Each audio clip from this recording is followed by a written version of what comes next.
What is going on, Odds Squad? It is the crew, the MMA dudes here on Odds HQ and odds.com. And what do you know? It's the final weigh-in. It's Friday. We've had a few fights mixed up. We've had some things change up. Thank you to everybody who's already in the chat rocking with us. Yeah, man, another good card. We got UFC Fight Night Waterson versus Angela Hill. UFC Vegas 10. How's everybody doing? I hope you guys are doing good. Let me kick it to my man, MMA prediction guru. Guru, how are you doing tonight? Yeah, man, doing good. We had a pretty successful week on Tuesday, or a successful day on Tuesday, and good week last week. So, just hoping to move that forward into this card. And yeah, man. So hopefully we have a good show here. Absolutely. My man, DFS by the numbers. What's up? What's up? We have a interesting card here. I mean, it's not the best card in the world. The main event, Hill versus Waterson, isn't the most exciting one, but there is some really fun fights scattered throughout the card, so I'm really looking forward to that. We currently have, I think, 12 fights. Hopefully all of them stay intact, but at this point, I'm not so sure. Ready to make some money on Saturday. Absolutely. Cody Safdie, how are you doing on this beautiful Friday night? Hey guys, we all like to tape study lots, and you tape study as much as you can in advance, as much as you can. And there's another fight. But now with these COVID cards, it's day of, it's day before. Crazy matchup happening last minute. So I'm very glad that I got you guys to talk shop with, and let's figure out who some of these late replacements are and where the best value is. So very happy to be here. Absolutely. So, hey, man, everybody in the chat, everybody watching right now, if you could do us a big favor and hit that thumbs up, let YouTube know that you like the show. If you could, we got tweets out there, retweet, let people know it's going down. But you know what? Let's kick things off here. First fight of the night, as it stands right now, we got Sabina Mazo versus Justine Kish. I think tonight we will kick it off to my man Cody Safdie first. Cody, what do you feel about this one? Yeah, I mean, obviously a lot of us like Sabina Mazo as a prospect, but she's just so young and she's developing. And that's one thing that we've noticed with all these cards happening is that sometimes that young, shiny prospect is there, but they're there to develop at the same time. So you just don't want to be paying a crazy value. I think Mazo is in to win this fight simply just based on output. She's got clean striking technique, but it's more so that she just goes out there and just defeats her opponents just via volume, right? 2-3-1. She's very long. She's very rangy. She's got a nasty head kick. She's very good in the clinch. And that's all stuff that'll serve her moving forward. Imagine how good this girl might be when she's 27, 28 years old. But at the time being, she's still young. She's still trying to figure it out, and she's still kind of refining her game. If you look at her fights in the UFC, they haven't given her the toughest fight, so to speak. But you see where she looks good, where those glimpses of brilliance, and where she's still trying to figure out her game and round things off. I think with Justine Kish, even though she's had a lot of problems in the UFC, she's fought a lot of high-class opponents. And outside of barring injuries that have kind of kept her sidelines, she's just extremely tough. Now, the difference is Justine Kish, much older, much stronger, but she's just so wild and aggressive. And whereas Mazo has clean Muay Thai technique, trained under Master Rafael Cordeo at King's MMA, you have Justine Kish, North Carolina, who's just physically strong and likes to get in there and rough up an opponent. Is that the type of a person that could give Mazo all types of worries? Yeah, absolutely. I think if you're looking at value side, there's a lot of value on Justine Kish.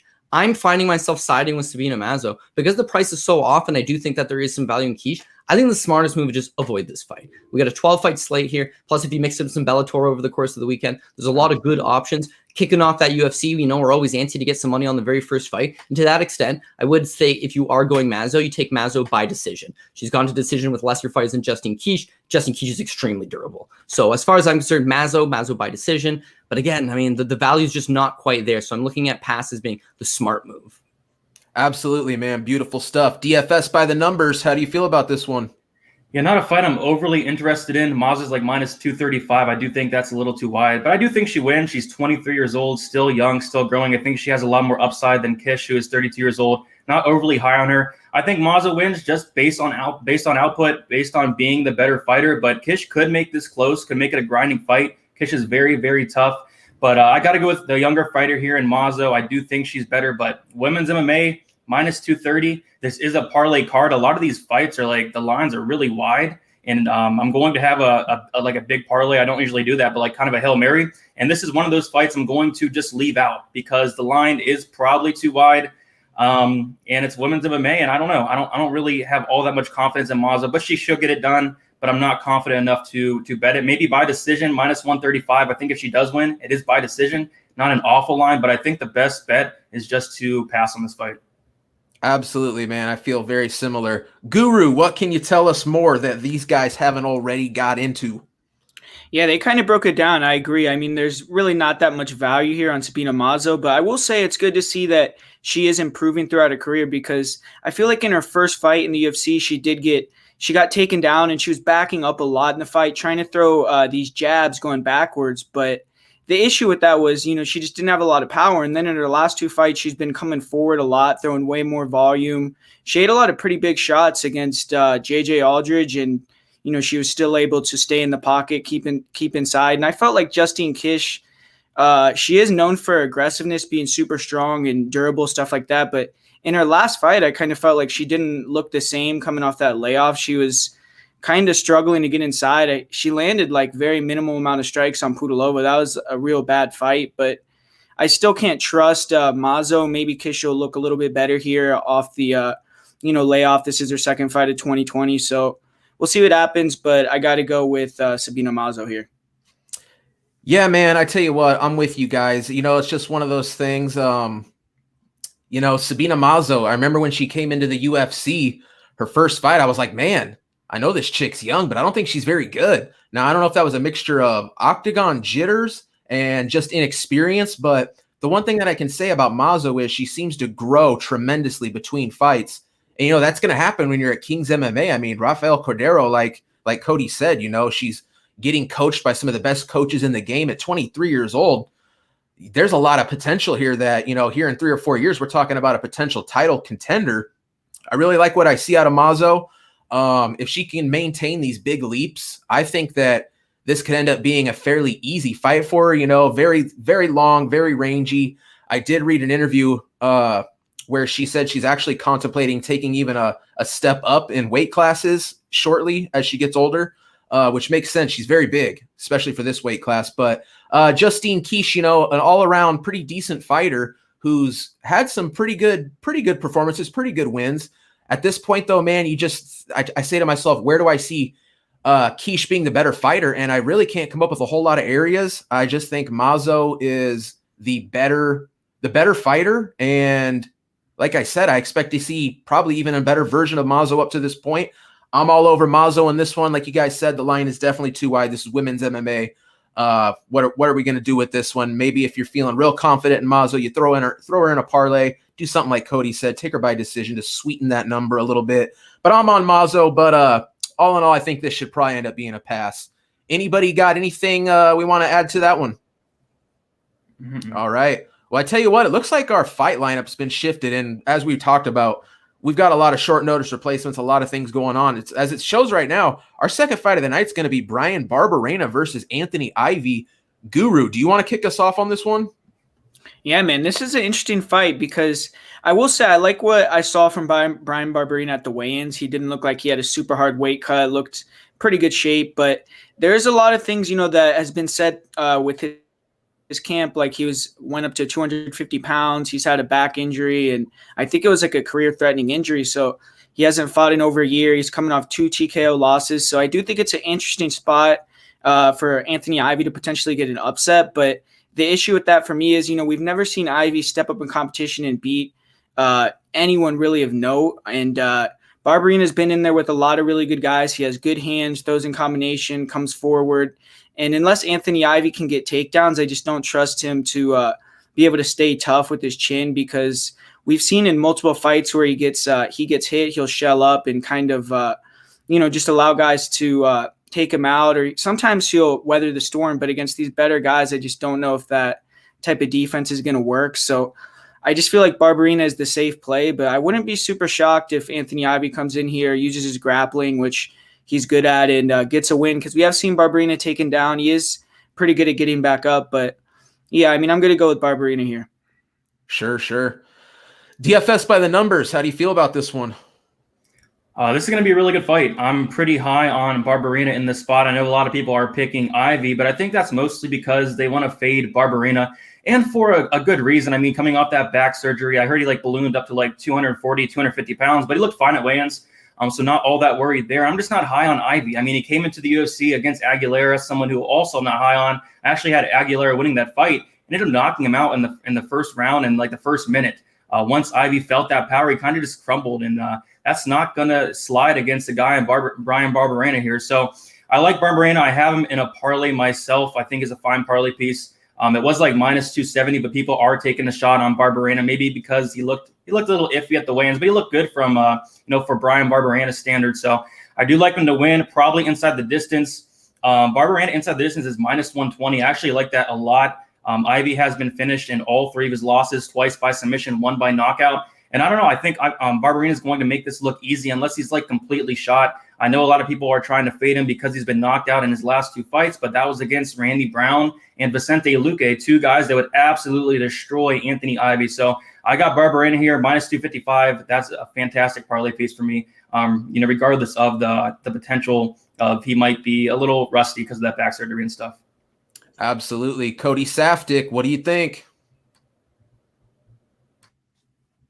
Sorry, the back injury is always going to worry you. You got a guy coming off a bit of a layoff, and it's just one of those injuries in any sport. You just don't like getting behind an athlete that has a bad back, because through the back, it controls everything. You start having a bad arm, you start feeling it in your legs, you start feeling it in your head, and that's exactly what happened to him. But at least there's a precedent set in that Nate Corey had this exact same injury. Nate Corey had the exact same surgery 10 years ago, and he was able to come back from that and put on some great fights in the UFC. He actually reached out, Brian Barberena did, reached out to Nate Corey, got some advice, talked to him, kind of, where do I go from here? And it's a confidence boost. And I honestly think when you look at Brian Barberena, it's apples and oranges compared to Anthony Ivy's really fought nobody. I mean, he's fought in the regional scene. He's given an okay account of himself, but I mean, the level of talent just not really there. The one time he fought in the UFC, it was against a guy also making his debut. There's now 1-1 in the UFC, lost his follow-up performance. Yeah, tough fight against Sean Brady, but all the same, against a guy that would have been contender material, UFC, Dana White Contender Series material, and he loses this fight by knockout very early into the fight. Brian Barberena, meanwhile, went 3 rounds with Colby Covington, former champion. Brian Barberena went 3 rounds with Leon Edwards. Brian Barberena had a fight of the year candidate against Vicente Luque where he's in it all the way until he gets knocked out right at the end. And then his last fight against Randy Brown, if you listen to him, the back injury and the whole story of it, that's him at his worst. That's him not even able to train. And he gives Randy Brown a decent go. It's just, by the end, Randy Brown is just a good fighter and too long, too rangy, stays to the outside. That fight's like 4 or 5 months after the Luque fight, which he just takes a tremendous amount of damage in. It's understandable he'd get knocked out. So the back injury, not a blessing in disguise by any means, but at least having time off to heal the back would also, theoretically, heal his head. Give him some time to just recharge the batteries, get remotivated, go back to the gym. Anthony Ivy's best case here is work for the takedowns. Work Brian Barberena down to the ground and control him. But Brian Barberena at the MMA lab, working out with just a ton of grinders out in Arizona, he should be more than prepared for that, be able to keep this fight standing. And then therein lies the issue with Anthony Ivy. He took literally 2 punches from Aguilera and was like, oh, this is not for me. He got chin checked in that fight and didn't like it. With Brian Barberena, not a heavy power puncher by any stretch, but just a guy that goes and lands 100 significant strikes, just keeps wearing on you. So I can't say we're going to get a prime version of Brian Barberena. He's a little bit older. There is a back surgery in play here. There's a layoff. But even if we get a mid-range one who is feeling okay, should be enough to handle Anthony Ivy. The price, it's big, obviously. Inside, outside the distance, I'm feeling like DFS by the numbers. It feels like it's an inside the distance play. That's also plus money. Not a bad look, but I can't confidently say that a shot version of Brian Barberena won't just rough him up over the course of 3 as well. So I'm kind of undecided on that. But yeah, Brian Barberena is the play. Can't get behind Ivy, so taking another favorite to go second fight of the night. Absolutely, man. I'm with you guys fully. I'm on Brian Barberena in this one, and in fact, actually have him as the first leg of a parlay. You can't. It's hard to argue that he's not, a little too steamed at this point. Would like to have got a better number, but it is what it is, man. I mean, there are the worrying factor of the back surgery for sure. The weight gain, all that. I mean, it's got to be hard on a human body to gain and lose 70 pounds within 6 months, whatever the range was, right? At the same time, though, he looked just as good. I mean, had he not brought that up to anyone, I don't know if anyone would have really known, unless you knew Barberena in person, that this guy was so out of shape not that long ago. But it's like you guys said, man, Anthony Ivy, his first performance in the UFC, absolutely atrocious. Christian Aguilera gets in there, hits him with a few good shots, and he says, that'll do. I'm done. Give me my show money and let's get out of here. Brian Barberena is going to touch you, and he's going to touch you a lot. He's going to get those shots in. He's going to hurt him. Is he packing the power that a Christian Aguilera is? Probably not, but at the same time, we touched on it. He's going to hit you 100, 150 times in that fight. if he wins, probably going to be a pretty good DraftKings play. So that's not a bad angle. I don't think he's the cheapest guy on a DK lineup, but I got Barberena on this one. I feel confident in him. It's like Cody said, even if we're looking at a diminished Barberena, I still feel like that should be enough. I mean, you look at the guy's losses in the UFC, it's literally the cream of the crop. I mean, your Leon Edwards, your Colby Covingtons, your Vicente Luques, and Cody talked about that Vicente Luque fight. I'm not kidding you. I had money on Vicente Luque, and I was very worried Vicente Luque was about to lose a decision until he finished Barberena late in that fight. So I got Barberena on this one. I feel like he absolutely should win this fight. Could get risky. I mean, if he'd be lying to us if we see a diminished Brian Barberena. He's acting like this is going to be the best version we've seen yet. I'm inclined to believe him. I think he's going to come out there, get it done. I'm on Barberena, like I said, first leg of a parlay. Anybody want to throw anything on top of that one? Let's roll on. We got Brock Weaver going up against Jalen Turner, the late notice replacement. Jalen Turner, lucky him, he's getting a fight. DFS by the numbers. What do you got on this one? Yeah, this is going to be a really good fight here. I'm not all that high on Brock Weaver. I picked against him in both fights in the UFC for him. The one fight he won due to a disqualification to an illegal knee, a fight that he was losing, and then he got submitted by Roosevelt Roberts. I like Turner a lot in this matchup. I think he's going to have a lot of physical advantages. Turner was supposed to fight last week against Moises, and I had Turner in that fight too. I wish I would have played out, but I think this is a really good matchup for him. He's going to have that range, that length. And Weaver, the thing about him, he doesn't have much power for as tough as he is, and he's kind of like a brawler. The way you beat Turner is with that power, and Weaver has finished, I think, like one fight out of his 20 fights. So I just don't see a path to victory for Weaver. Maybe he holds Turner up against the cage for 3 rounds, but I just think Turner's the way better fighter. I'm not high on this Weaver guy, and I know he switched camps. It could help him, but if this hits the ground, like Turner has a really good ground game, a brown belt in BJJ. He doesn't really go out for takedowns, but in this fight, maybe he is able to. And if it goes to the ground, I think he's going to submit him. But even on the feet, he has a lot of power. Weaver's tough. I think Turner's going to win this fight. I mean, he's minus 325 right now. I think that's a really good parlay piece. Maybe by finish, but Weaver is very tough. I hope he comes out here and tries to get to the mat, but I just haven't seen a lot of that out of him. If he does that, I think there's a clear path to victory. But if he stands with Weaver, even then, I think he'll be fine. He's going to have that range, that length, and he hits like a truck. So give me Jalen Turner, most likely inside the distance. Sure thing. Cody Saftik, how do you feel about this one? Yeah, okay, so I agreed with absolutely all those points. I'm feeling like this is a good parlay piece because, I mean, he's too big of a price tag to bet straight up, so why not add him to these parlays? But then the more I think about it, I start feeling this like strange feeling in my stomach. Whoa, what is that? I'm hoping it's just indigestion. But I think Brock Weaver's still kind of a live underdog in the spot. I know a lot of people are backing him prior to the cancellation game this way, but what's kind of making me the most nervous is the 165-pound catch weight. And I say that because Brock Weaver's a big guy, right? Whereas Jalen Turner always has that advantage where he's 6'3" and fights at 155 pounds. It's just kind of a freakish thing. Brock Weaver's 6 feet tall, and when you see him, I mean, he's a big lightweight as well. Not only that, Brock Weaver actually missed weight his last time out against Roosevelt Roberts, coming in at 157, and had previously bare-knuckle boxed Joe Riggs just last year in a fight that he came in at 175. He is a big guy. So Jalen Turner is a natural 55er. He wants to fight at 155, use that length and that reach and all those gifts that he has at lightweight. But because he's coming in on ultra short notice, just not enough time for him to make 155. Brock Weaver was going to make 155 anyways, right? But now he gets to fill back out. And I think that if he takes a lot of Turner's weapons off the table, being that length and that size at that weight class, then yeah, he's just got to make this an ugly fight. You kind of see them at weigh-ins, they get into a fun little exchange. It looks like it's going to be a super entertaining fight by all means. But you also just see at weigh-ins, it's like, you know what? It does kind of seem like Brock Weaver is a thicker guy, like a more muscular guy. And then there's my second issue with Jalen Turner. Jalen Turner looks fantastic, blowing guys out of there really quick. He touches you up, he puts you away. He's got nasty knees, nasty kicks on the outside, good straight long punches, but he's finished a lot of opponents first round, second round. If you extend this guy out a little bit, wear on this guy a little bit, maybe you can make it happen. Brock Weaver, not a cardio machine by no stretch. I agree 100% with DFS by the numbers that I've actually bet against Brock Weaver in both of his fights. I'm 1-1 because of the DQ. And even in the DQ, people talk about, Brock Weaver is very durable. He gets dropped hard by Kazula Vargas. He's lucky he takes that knee in the face and says, I can't continue, because he's on his way to losing it. And then against Roosevelt Roberts doesn't look great. But I think that if you look at 2 performances in and say, the guys look terrible, and you just write them off easy into that sum, Jalen Turner taking the fight on 2 days notice, and he's a minus 325 off the hop, That's when I start to get a little bit worried that it's very easy to just not do your tape study and just jump on Jalen Turner and say, fuck, this guy's a good parlay piece. I want to ride with him. And to a certain extent, he's going to be on some parlays for me. I just don't know that he's that key parlay piece because short notice fight that he's not the one with the full camp. It was Brock Weaver. And on top of that, Weaver got some size. And on top of that, Weaver can maybe extend this into some later rounds and Turner's got some unknowns. All those little uncertainties is things that I don't want if I'm betting at 325. So Jalen Turner, with a grain of salt, going to be on mid-range parlays, late-range parlays, but I don't know that I go all in on him this week. Absolutely. Guru, what are you thinking?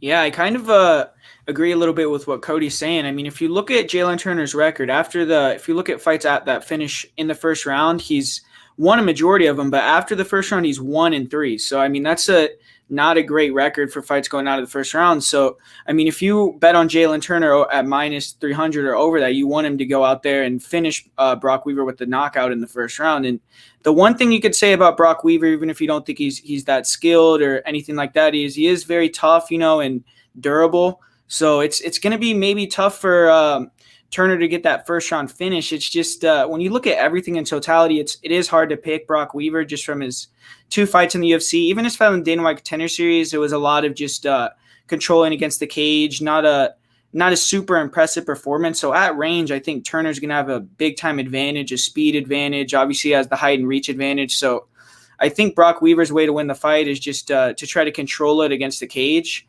But I don't know, man. I mean, I just have more faith in Turner getting the win. I just, like Cody said, I mean, Weaver is at ATT. He did have the full camp. So if it gets extended, I wouldn't be surprised if maybe Weaver could get the win. But I'm going to side with Turner as a pick, and there's going to be no play for me here. All right. Well, there you go. Caution seems to be in the air with this fight. And I tell you guys what, man, I kind of feel similar. I mean, you're going to be hard-pressed to find someone who's willing to fade Brock Weaver harder than me. I'm just not impressed with this guy, what we've seen in the octagon. I mean, it was outright just losing a fight to Kazula Vargas that I think almost everyone thought he was supposed to win. I mean, Vargas, he's just not very good, yet he was dominating Brock Weaver up until he landed that ferocious knee that I'm pretty sure put Brock Weaver out entirely. I mean, I don't know if there was any debate on whether or not he could continue. My man lost consciousness for a good 5 or 10 seconds, I think.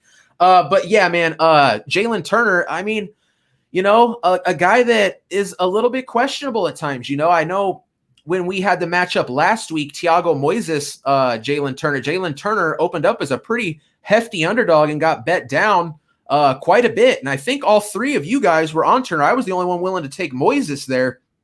I'm not a big guy on Jalen Turner either. I mean, the guy's got a lot of God-given tools. He's very long, very tall, does seem to bring a pretty good amount of power for a guy that isn't as necessarily muscularly built.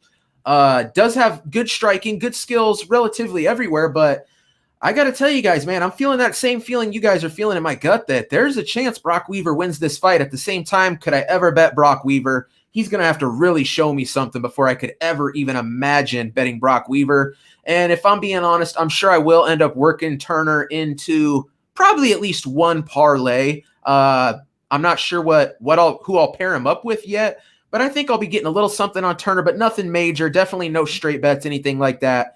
Like Guru brought up, man, you look at Turner's record. If he's not getting you out of there quick, things can get a little dicey. So Brock Weaver, pretty tough guy, I think. This fight could end up being interesting, but I'm on Turner, man. But it's less me being high on Turner and more of me being just so turned off on Brock Weaver. Is there anything we missed on that one? Anybody wants to throw in? No, the only thing I want to throw in was a great point mentioned in the comment section is that Jalen Turner's not taking the fight on short notice. He had a fight against Thiago Moises, so therefore he's had a full camp, and that is a great point, actually. So he's not going to be in bad shape by no stretch. But just going back to the very first thing I said on this fight, it's the 165-pound catch weight that's messing me up because I think that Brock Weaver is going to fill out in that frame a lot better, whereas Jalen Turner 100% was going to fight Thiago Moises at 155 and was going to be able to use all those gifts like the range and his size and maybe just keep the fight standing where he'd have a significant striking advantage. Weaver, and this goes exactly to what Guru's saying because he's got a great point, he's just tough. That's his only thing. Listen, we've already watched all the tape on him. Can he wrestle? No. Can he strike? No, not really. Can he take a punch? I don't know, because Zula Vargas had him down pretty good. Can he grapple? I don't know. Roosevelt Roberts out grappled pretty soundly. Like, what exactly does this guy do? Why would you ever back him? Why would you not just go all in on Turner? Well, like, that's the one thing. He's got some size, and he's just tough, right? Maybe that's enough to just get Turner out of the first round, whereas he's 1-3 beyond the first round. So all those little intangibles are the reason that the price tag's just too big. So that's the last thing I want. Man. That's a good point. I haven't heard a lot of people mention the fact that catch weight, that really could change things. It throws an X factor on the fight. Absolutely. All right, let's see what we got up next. Oh boy, this is a good one. And you know what? I'm going to go first on this one. So we got Alexander Romanov going up against Roque. Is it Roque Martinez? Anybody know how his name's pronounced? I think it's Roque. Yeah. Okay. So just earlier today, I was watching the tape on this Roque Martinez.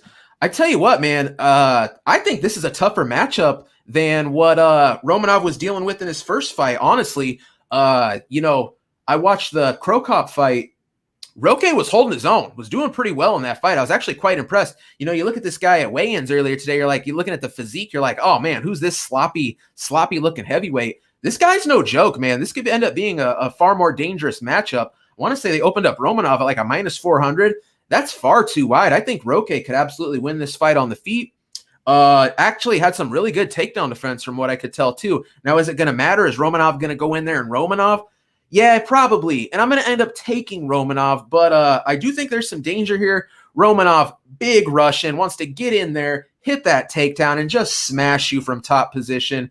I got Romanov in this one, but man, I'm telling you what, if someone were to willing to take that shot on his opponent, I couldn't argue with it, man. I could really see him winning this fight. I mean, these are heavyweights. One guy lands that big shot, he's going to win the fight. You know what I'm saying? So Roque, be on the lookout, but I'm going to end up going Romanov. Guru, what do you think about this one, man? Yeah, this is a fun fight. I mean, when you look at Roque Martinez, to me, it's like he has okay boxing, decent takedown defense, and he'll hit some takedowns himself, but really not a super skilled guy. It's just he is super durable, has a great chin, and you know, he can keep coming forward. He has decent cardio for a heavyweight. Kind of, he manages his cardio well, where like he doesn't throw a lot of shots unless he really needs to. But looking at his fights, I mean, he did fight Crow Cop, and he fought another guy, Jake Kuhn, who's like a known guy, but not super good, and he lost a split decision there where I kind of thought he won, but it was a close fight. And but if you look at his recent fights, like his fights in Deep and Ryzen, like they're like weird fights, man. It's like he's fighting a guy that's like looks like he's on like every steroid ever. It's like his nickname is Shrek, and he looks horrible. Yeah. He's throwing like arm punches, and then he fought this other like old Asian guy that had like a knee brace and something like a bunch of stuff like on his arm, where like it looked like he was like had a lot of injuries. I don't know. So he had some weird fights where I don't really know about his competition level. And I do think he has decent takedown defense, but when I've seen him on his back, he doesn't look that good. I mean, he lets guys get to dominant positions and kind of turtles up a little bit. And you don't want to do that against a big guy like Romanov. And he's really small for the division. So I think that's kind of what helps his takedown defense a little bit. But in the clinch, I mean, I feel like Romanov is going to be way stronger, be able to take him down. And on top, I just think he's going to be able to finish him. So I'm going to go with Romanov here. And the line, I mean, I don't know if I could bet on it because it is a weird fight. It's a heavyweight fight, and it's almost -400. So I'd probably just stay away from the fight, but I kind of feel like Romanov will get a first-round finish. There you go. Good stuff from the Guru. Cody Safdie, what do you think? Yeah, so obviously I really like Romanov going against De Lima, but now things just changed completely, whereas you were looking to bet Romanov at an even money price tag, and now you're looking at bet Romanov at nearly a 4-to-1 price tag, so it definitely changes up things. And that these are heavyweights making their debut, both of them very large men. Obviously Romanov, a former amateur wrestling champion, but also a former sumo wrestler, comes in at 260 pounds. He's a very large man. Flip side to that, you have Roque Martinez when he was fighting in Japan. I mean, they were open weight contests, but I mean, he even tips the scale at 258. Like, they're both big individuals. Heavyweight debuts, UFC debuts, pack a lot of power. Do you want the guy at 4-to-1? I don't know. But as far as breaking down the matchup itself goes, yeah, I think it's Romanov all day. I like Romanov going into the De Lima fight because I just thought, you know, at the wrestling credentials, this guy's cardio looks like it checks out. He's fought an okay level of competition, but I just think he'll be able to get De Lima down and beat De Lima Bleen will get tired, and Romanov will have his way. Perfect. I like Romanov. The Roque Martinez fight does change something, and just going to what Guru said, he manages his cardio a lot better, right? So De Lima doesn't. De Lima's got 1 round of gas. Whereas Roque Martinez, you kind of got to get this guy out of there, or else, he could be there in the second round. He could be there in the third round. And then who knows what Romanov's going to look like. We've seen Romanov extend past the first round one single time, and he was just having his way against a guy that wasn't quite his size. So against Roque Martinez is his size, has decent cardio. Who knows if he's able to catch him maybe rounds 2, maybe rounds 3. There's all those that are presented. But the thing with Roque Martinez, ever since his entire career, really, he's been a freak show fighter, right? They brought him in Japan to just mostly do freak shows. His entire record is built out of this. The JD Psy fight way back when. JD Psy, credible kickboxer, former K1 champion. Jerome Le Banner. I mean, the cyborg Jerome Le Banner, former French kickboxing champion. Mirko Krokop, the Croatian kickboxing champion. They just gave him a lot of kickboxers, and it was fun because Roque would try to get them down. They would try to keep the fight standing, beat him up. They're fun fights, and that was it. After he loses to Jake Kuhn, that one's key because Jake Kuhn is a non-contender. Jake Kuhn was okay at 205 pounds, coming up to heavyweight. I mean, he's out of place. He currently has a record of 13 wins, 10 losses, and he extends Roque Martinez out. It's a split decision win for Jake Kuhn, but by no means is it a good performance by Roque Martinez. I think that shows you the ceiling of where this guy's at. Is he UFC material? I surely don't think so. So now he wins his last 2 fights after that. But again, he just goes back to freak show matchup bookings, right? You got Sengo Mitsugushi. Sengo Mitsugushi is 14-17. Again, he's another journeyman opponent, all beaten up, body's completely broken to bits. And then after that, Hideki Sain, right? Sain, known as Shrek, 46 years old. And yeah, he's a former ADCC Japan champion. And yeah, he's on every steroid in the book and looks gigantic. But come on, he's 46 years old and cannot move. His ONE FC career was absolutely laughable. He moves like a stiff board. It's just another freak show fight, and Roque Martinez goes out and gets the win. Now he's making his UFC debut on short notice against not an old broken down kickboxing champion or a guy that's not in the prime of his career, against a Moldovan heavyweight who could also be on every gas in the book. I don't know, but seems like he's in good shape and seems like he's here to smash. 4-1 is not a good price tag. 2 guys, it's a matchup that just got put on short notice. If Romanov, if he's not in great shape, like if he gets extended past the first round, maybe Martinez. It's a lot of dicey questions. We're going back to prior breakdowns. Dicey questions is not what you want when you have a 4-1 favorite. So yeah, I got Romanov. I got Romanov to take this guy out, but I don't even know if he takes him out. Maybe it goes to decision. Romanov doesn't look like he's much of a decision fighter, but again, you don't know because of levels of competition. But Romanov 4-1. Don't like it, but I got Romanov. Absolutely. DFS by the numbers. What can you tell us about this that hasn't been said already? A lot has been said already. You guys broke it down pretty good. I do like Romanov quite a bit in this matchup. Watching tape on Martinez, I was actually impressed. I thought he was a decent striker, had good power, very good durability. But I don't know. Romanov, I feel like he's just going to take him down. I mean, from what I saw, Martinez's takedown defense looked good, but he didn't fight anybody, like Romanov that's going to try to go out there and pick him up and slam him. And at the weigh-ins, I was really surprised at how big Romanov looked to Martinez. Like, he was a lot bigger, it looked like. So I'm going to go Romanov here, probably inside the distance. I think if he gets this down to the mat, it's probably going to be over shortly after. So I do want to take a look at the under. The lines aren't out for it. I don't know. They're taking their time on the lines for some reason. But I do want to look at that under because I do feel like both guys have potential to finish it early. If Romanov is not able to take down Martinez could be live for a knockout. Romanov is still unproven. Minus 365 is absolutely insane. 1, it's a heavyweight fight. 2, Romanov has not fought the best competition. UFC newcomer, both guys are very, very sketchy. But that under 1.5, if it's plus money, I might take a look on that. Romanov has finished like 9 out of his 11 fights in the first round. So that's probably going to be a look for me there. I wouldn't even put minus 365 into a parlay. It's not something I really want to mess around with. 2 heavyweights going at it. Both have, extreme power. But my lean is Romanov, but the line just looks off to me. Absolutely, man. A lot of X factors. Both guys making their UFC debuts. Both guys heavyweights. Both guys bigger, heavyweights. I mean, we're talking over 500 combined pounds in the octagon. I just hope they got the cage reinforced for this one. You know what I'm saying? If not, Romanov might be blowing this guy right out that cage door on a takedown. All right, so I think we got that one covered. That takes us up to Roosevelt Roberts versus Kevin Kroom. DFS by the numbers. I think you're up to the plate on this one. Yeah, this is a fight I haven't looked into all that much. Lots of craziness happened today, so I didn't do all that much tape study on Kroom. For what I saw, he's very, very scrappy. He's kind of wild. He gives up some bad positions on the mat. I don't know. I'm going to go with Roberts, but I need to do a lot more tape. So I'm hoping you guys can tell me a little bit more about it. But from what I saw, he looks like a crazy man. I think this is going to be a fun fight. But a guy as technical as Roberts and as good on the ground, I don't think it's going to slide against Kroom.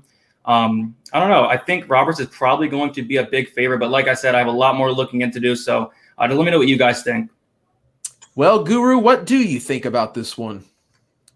Yeah, I mean, Kevin Kroon, he's a veteran. He's fought a lot of guys, and he's done well. He's beaten some guys, but most of the time when he's fought UFC level guys, he gets finished or he loses. So that's kind of the type of fighter that he is. But I believe he was supposed to fight another guy on short notice recently, right? Or it was rumored that I think Alex Caceres. So the UFC is looking at him. So maybe he has been training, staying in shape and everything like that.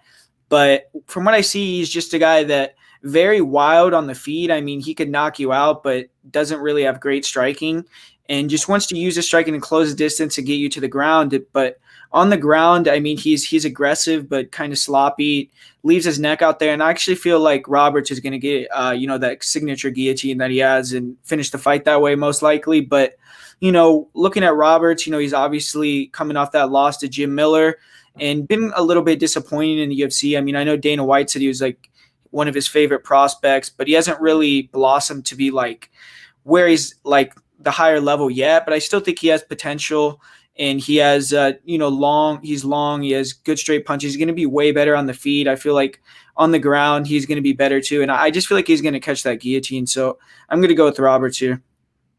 Right on, Cody Saftik. What do you think, man?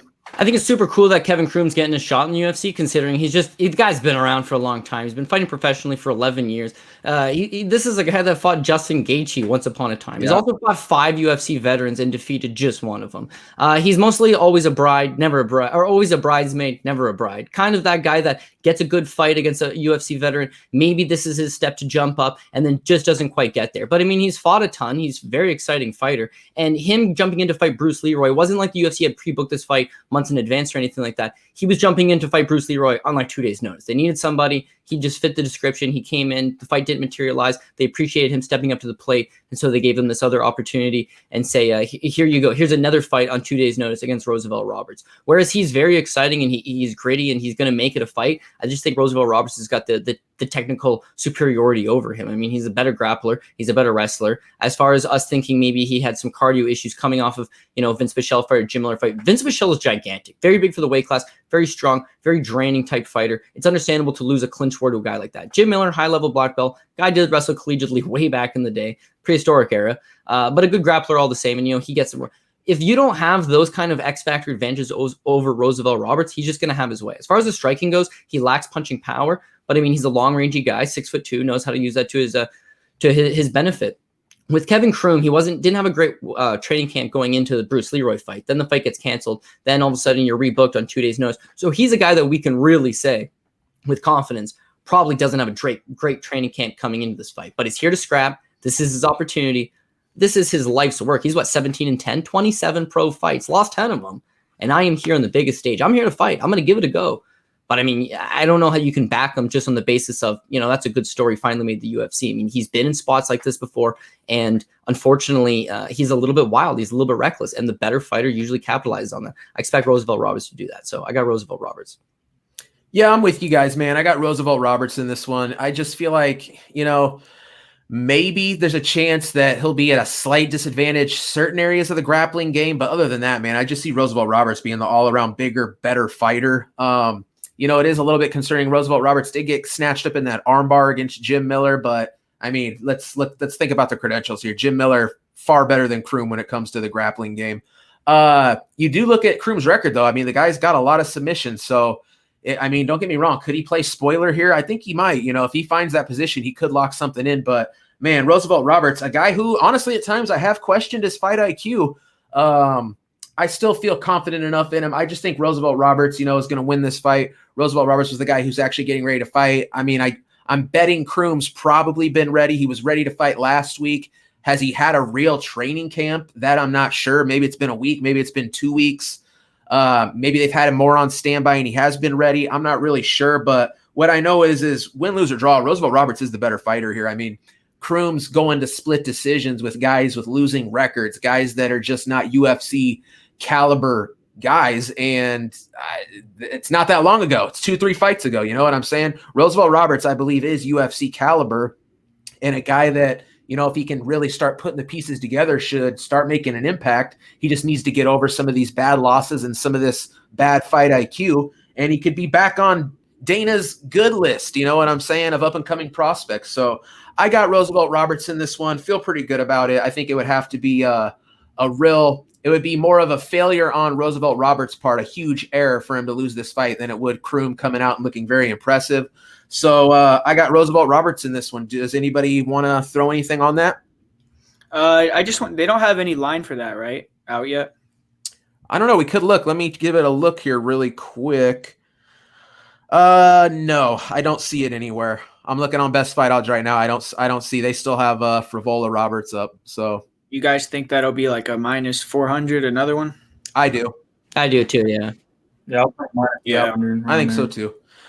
So not a lot to work with there, but who knows? I mean, Roberts should win if you feel confident enough in him. Maybe you parlay him up. Maybe you take him inside the distance. Problem is, we just don't have any of those numbers to work with, so it's hard for us to give you guys any real solid reads on it. So, all righty, let's keep on rolling. We are up to Julia Vela versus Sijara Eubanks. Cody Safdie, I think you're up first on this one. Yeah, so far so good with Julia Vela. I mean, I think that this is a legitimate fighter. I can't call her a prospect because she's 32 years old. So despite just only having a couple fights in the UFC and being kind of still young-ish in her career, I mean, she's been fighting for a long time. Somebody who's already fought credible UFC veterans like Mario Renault and Nico Montano prior to coming to the UFC. But there's just been like long layoffs in her career. From what we've seen in the UFC, I mean, there's not much that you can take away from the last fight. Just because, I mean, it's Gina Mazzani's there, very short notice. It doesn't last very long. At least we know that we have that aggression out of Avila. Sure, that's fine. It's the fight before that against Penny Kianzad where she kind of shows a very well-rounded game. This is somebody that can strike. She can grapple. Her cardio checks out. And also, she's just a very good athlete. I mean, she used to run track and field at the University of Notre Dame back in her youth. I just honestly think that Avila is I don't know if I'm going to say world champion. I don't think she's there. I don't know if I'd say world champion contender, but somebody that fits into the division very nicely. Flip side of that was Sijara Eubanks. She's somebody that at 125 pounds, she just got that size and that physicality, that brute force. You know, BJJ black belt, someone that's trained at a very high level at Team Lloyd Irvin. Striking definitely something to be desired. She just likes to load up on the right hand. She's got some power, but she just doesn't really put anything together. At 35 years old, that becomes the problem. I don't know that she's going to get any better or improve on the skill set that she has. She's a known grappler. She would love to grapple. That's where she feels the most comfortable. But if she's not able to get the fight in those positions, then she's forced to strike. As far as her striking goes, there's just not enough volume. She put up a decent fight against Aspen Ladd, but holy, Aspen Ladd fought the world's worst game plan and just allowed her every opportunity to physically be in the fight. In this spot against Julia Avila, I don't know. I think that Sijara Eubanks comes out and has a good first round. She generally has a good first round. Maybe she's able to get the fight to the ground. And if she does get the fight to the ground, she'll be able to control her. But for somebody that's that good at BJJ and has such an accredited black belt in sport competition, there's not a whole lot of submissions as far as the MMA side of things go. So even if she does get that first round takedown and is able to control her and neutralize her in the first round, it's beyond that. It's the second and third round where now I can't rely on her to get multiple takedowns. I think Avila will take over. Avila just has the superior striking, superior output, superior cardio. And as far as the ground game goes, she's not lost by any stretch. She's more than comfortable grappling. And her takedown defense is not that bad. So Eubanks is going to struggle to get the fight to the ground. If she gets the fight to the ground, I don't think Avila is lost by no stretch of the imagination. And when the fight's generally going to take place on the feet, in my opinion, Avila has the advantage. So I think she just works Sarge over, ends up picking up unanimous decision. And I go Julia Avila. That's somebody I would consider a good parlay piece and somebody I'll be probably going to use. I'm with you, man. DFS by the numbers. What do you think? Yeah, I think Avila wins, but I'm not, overly confident. I'm actually kind of higher on Eubanks more than a lot of people are. A lot of people think she sucks. I don't think she sucks. She is a BJJ black belt, although I do question that. I've seen her put in a lot of bad spots. She's only finished like 13% of her fights by submission. And watching tape on Avila, I was very impressed. Great striking, pretty solid takedown defense, pretty solid ground game as well. I really do think Avila is better everywhere, but I don't know. It just seems like a dangerous fight to me. Avila was like minus 350 earlier in the week. A lot of money came in on Eubanks, and Avila is like minus 280 now.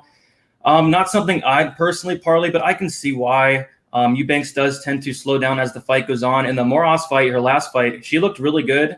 She didn't tire out as bad as she usually does. And she looked really good on the scales today. And I was checking her Instagram. Like, she's really been working on her cardio lately. That's something she had needed to work on. And she really seems like she's putting a staple in her game plan for that cardio. So I don't know. I feel like it could be kind of close, especially if Eubanks is able to take Avila down. Eubanks has really good wrestling, like a BJJ black belt. But again, I think Avila can definitely hold her own. I do see Eubanks maybe winning that first round, but after that, the pace that Avila is going to put on, it's probably going to tire out Eubanks. I can see Avila maybe even getting a third round finish or something. But give me Avila. I think it should be a little bit closer. I'm still a little bit unproven here, but I do think she gets it done. Right on. Guru, what do you think about this one? Yeah, I'm more leaning on you and Cody's side. I think she's more confident play for me just because of the gas tank of Eubanks, man. I mean, we've seen it time and time again. And where she's had success is when she's been able to be the much, much bigger girl at 125. Like when she beat Lauren Murphy, she beat Roxanne a couple times. And she was missing weight, really struggling to make that weight. She was really big, real physical, got takedowns, and was able to have more top control and just stay on top. But you see her at 135 with these bigger girls, it's harder to take them down, control them, and she just gets tired, man. So I just feel like Avila in the clinch, she's really strong. She's one of the strongest girls in the division herself, and that's one of the advantages that Sajara usually has. I do feel like the striking in the first round may be close. I mean, maybe Eubanks will even win the first round because she usually wins a lot of her first rounds, but I just feel like as the fight goes on, Avila will start to take over. And like Cody was saying about Avila in the grappling, I mean, I think she's pretty good takedown defense. And on top, man, she's really good. She's like really heavy in the mount. She has really good ground and pound. I feel like she actually has a better top game for MMA than Sajara does, even though Sajara is the black belt. So I do think Avila will get the win, and I think she could even get a late finish potentially, but it'll probably be another decision. Yeah, I'm with you guys, man. Julia Avila. I feel pretty good about this one, honestly. I just feel like Avila is just the better overall fighter. I mean, one thing we haven't touched on yet, Sajara Eubanks is 35 years old. I mean, that's getting up there. You don't see a lot of 35-year-old women in the UFC finding a lot of success. The gas tank seems to be fading. Really, I'm just putting a fade on Sajara Eubanks, man. I liked when she came off the Ultimate Fighter. I was actually quite impressed. I thought she looked pretty good. The weight class up, as her career's progressed, it just seems to be as her career's progressed. I feel like I'm seeing a regression. I feel like I'm seeing someone on the downward slope on their way out, going up against one of the best. It's like Cody said, you can't really call her a prospect. She's 32 years old, but one of the best newcomers to the women's ranks in Avila. I like what I'm seeing out of Avila. I mean, you look at her resume, she's got one loss, and that loss was because she broke her hand early in a fight. Outside of a strange, fluky scenario, I mean, don't get me wrong, it's women's MMA. Maybe Sajara comes out there and just looks the best she's looked in years. I'm not feeling it, though. I'm all over Avila in this one. Another one, I mean, hey, it's a chalky card, right? Another one that I'm going to end up parlaying, but I got Avila in this one. Is there anything we didn't touch on you guys want to bring up in this one? Nope. All right, let's keep rolling. Okay, here we got a real good one. I know you guys are going to have some good stuff to say about this. We got Billy Quarantillo going up against Kyle Nelson. I think DFS, are you up first on this one? I believe so. So this fight is going to be very good. It could be a possible fight of the night just because the two styles these guys bring. I mean, Kyle Nelson, someone who is, probably going to be first round or bust in this fight. Watching tape on Billy Q, I was extremely impressed with what I saw. The only problem was he typically starts the first round really slow. He drops a lot of first rounds in his fights. And that's not the best thing in Kyle Nelson. But if Billy Q is able to survive that first round, it is his fight to lose. He's going to win that second, going to win that third, either win a decision or even finish Kyle Nelson late. Kyle Nelson is someone that if he doesn't get you out of there early, he's going to fade. And Quarantillo puts it on you. He lands like 7 strikes per minute. His output is absolutely insane. Very, very good on the ground. BJJ black belt. I saw an interview with Quarantillo. He said he's has the game plan of coming out here and taking down Nelson in the first round. I think that's a fantastic idea. If he gets him to the mat, is able to grind him in that first round, get him tired, go into the second and take him out in the second or third round, I think that would be the path to least resistance there. But even on the feet, Quarantillo is very tough. He's a decent striker, but we do have to worry about that power of Kyle Nelson. And really, that's the only thing I'm worried about. I think Nelson's like first round knockout or bust. So for that reason, I like Quarantillo. I like Quarantillo as a parlay piece. But the first round, I'm going to be on the edge of my seat, biting my nails. It's going to be tough. If you are on the Nelson side, you could bet him by knockout. You could also bet him by first round. But I do like Quarantillo quite a bit. I'm really high on the guy, and he is in one of my parlays. Absolutely, man. I'm totally with you. I have Billy Q. He's the second leg of that parlay I was talking about earlier that I have with Brian Barberena. Shout out to our boy Clint, Diehard MMA Podcast. He actually was on that earlier this week. I thought about it and said, I'm going to tell you on that. So shout out to our boy Clint. Yeah, man, yeah, you nailed it. I mean, it is a little bit dangerous in the fact that, Billy Q, I mean, yeah, slow starter. Kyle Nelson, fast starter. I mean, they're kind of inverse fighters. Billy Q's going to come on late. Kyle Nelson's going to fade late. Definitely dangerous, though. I think Billy Q's been knocked out one time in the first round early on. And I mean, Kyle Nelson's got that big time power. He could definitely do it. At the same time, though, I would kind of call that, first round puncher's chance. Other than that, should be Billy Q all the way. I would absolutely rather take the guy that I know can win the latter 2 rounds than the guy that might win the first, if you know what I'm saying. So, yeah, man, high on Billy Q, like him a lot. Definitely got some money on him here. Guru, what do you think about this one, man? Yeah, I mean, you guys broke it down pretty good. It's like Kyle Nelson, you see him in that first round, and if that's the only round you saw, you'd think maybe he's a top 10, top 15 guy. He's a beast. He's super good. He has that front kick to the body, big power in his hands, and he's even okay on the ground in the first round. I mean, we saw him almost choke out Matt Sales. So, but as the fight goes on, he just slows down majorly. I mean, I've seen a couple of fights outside the UFC where he really gassed like super hard. And Billy Q is one of these guys. He's a comeback guy, so it's hard to bet on him at such a high price tag just because he's a guy that, if you bet on him at like minus 250, minus 230, you're going to have to, be in there for a sweat because in the first round, Nelson is going to be, going for the finish, maybe even take Billy Q out. But you see over Billy Q's career, he's very tough. And if he can make it out that first round, it's probably going to be a similar fight to the Spike Carlisle fight where he, took a little bit of a rough showing in the first round, but took over the second and third, almost got the finish. And I feel like against Kyle Nelson, he probably will be able to get the finish in these later rounds. So I do think Billy Q, even though I said it's hard to bet on a comeback guy at that price, I feel like it is a little bit safe because I do feel like he's a smart guy. He's shown, I think, against more dangerous opponents that he could survive that first round. So I do like him here, and I do have him in another parlay. So I like Billy Q here, and I think he's going to get the finish. Wow. So you got Billy Q inside the distance. That's not a bad play. Cody Saftik, what are you thinking? Yeah, I think we should actually get a better version of Kyle Nelson than what we've seen in the past, but at the same time, I'm a big Billy supporter. Now, the one thing with Billy is that we always get a good price tag on old Billy, but that's not exactly going to be the case here. People have kind of wised up to the fact that here's a guy that fights for your dollar and is going to give you 3 rounds of excitement. But I do agree with Guru in that I don't particularly love guys that are going to give up the first round because all of a sudden, let's say Kyle Nelson doesn't gas out for the first. Let's say he gasses out after the second and he's up 2 rounds. Let's say Spike Carlisle doesn't get up like a fool and turn his back on Billy, allowing Billy to get up and sucker punch him in the side of the head right before the end of the second round. Maybe Spike Carlisle's up 2 rounds. You don't want to be down 2 rounds with Billy just hoping to get this finish on the third round.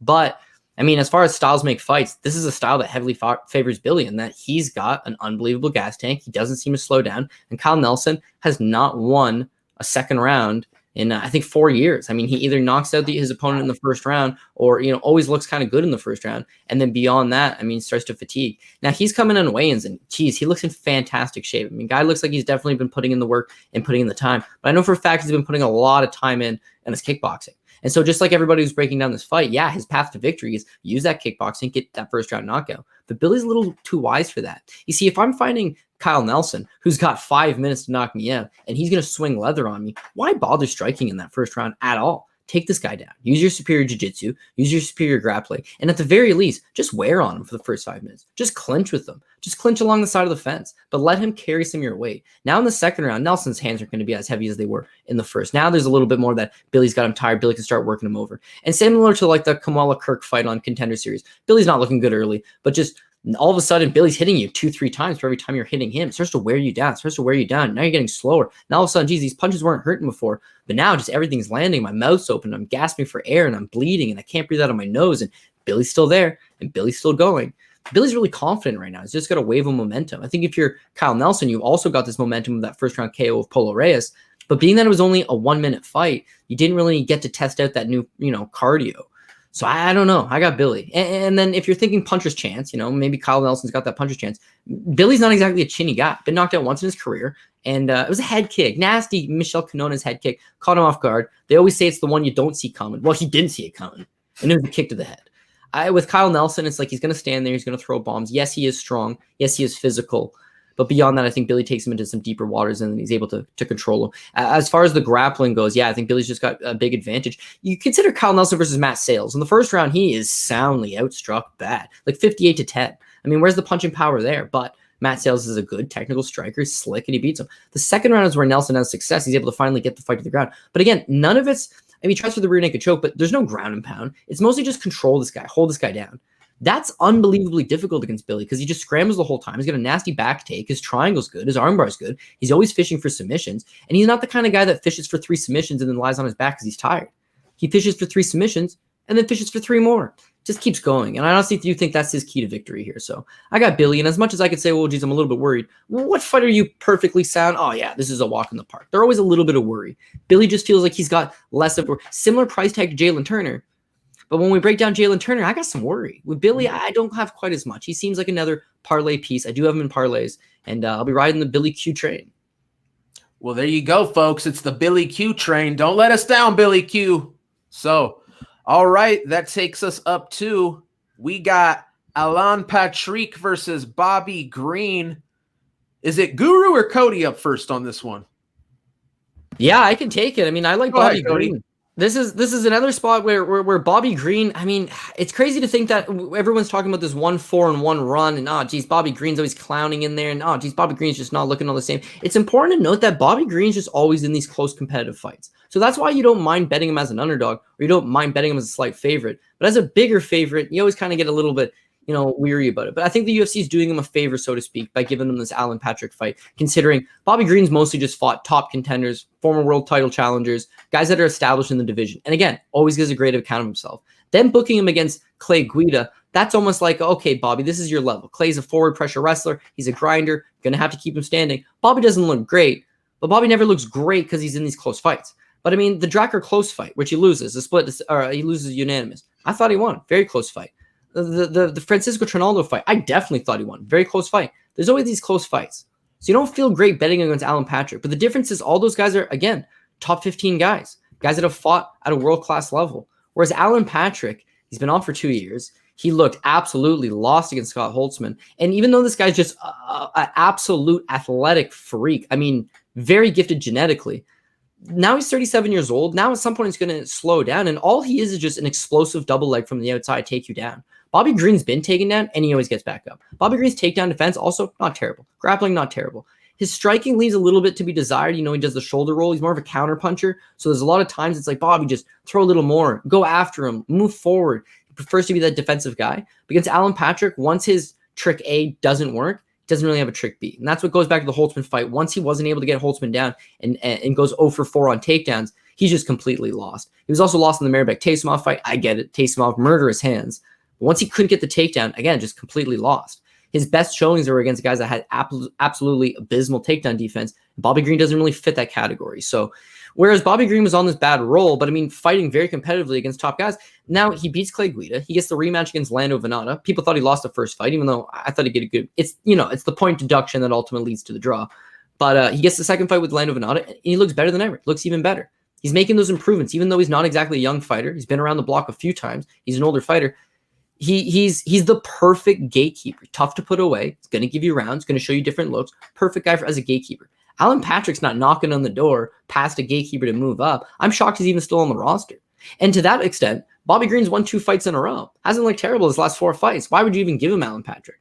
But here you go, Bobby. We always give you tough fights. Here's one that at least should play to you. So am I worried about betting against a guy in Alan Patrick that's just going to look to hold him and wrestle him and do nothing but control? Yeah, I hate that. I do like betting against. I don't like betting against that per se. But at the same time, I mean, it's hard to just hold Bobby and do nothing. You got to strike a little bit. You got to outthink this guy. And he's feeling comfortable. He's feeling confident. And that's a bad Bobby Green to be fighting. So I got Bobby Green here. And I mean, the likely outcome is Bobby Green by decision. He hasn't finished a guy since he kicked James Krause in the balls a whole bunch of times back in 2013. So he's not exactly one for finishes. But with Alan Patrick, it's like when he ran out of steam against Holtzman, he ran out of steam fast. Now, Holtzman's big, he's strong, he's physical. But this was raw green Holtzman of 2 years ago. So I don't know if Alan Patrick has made any improvements since then.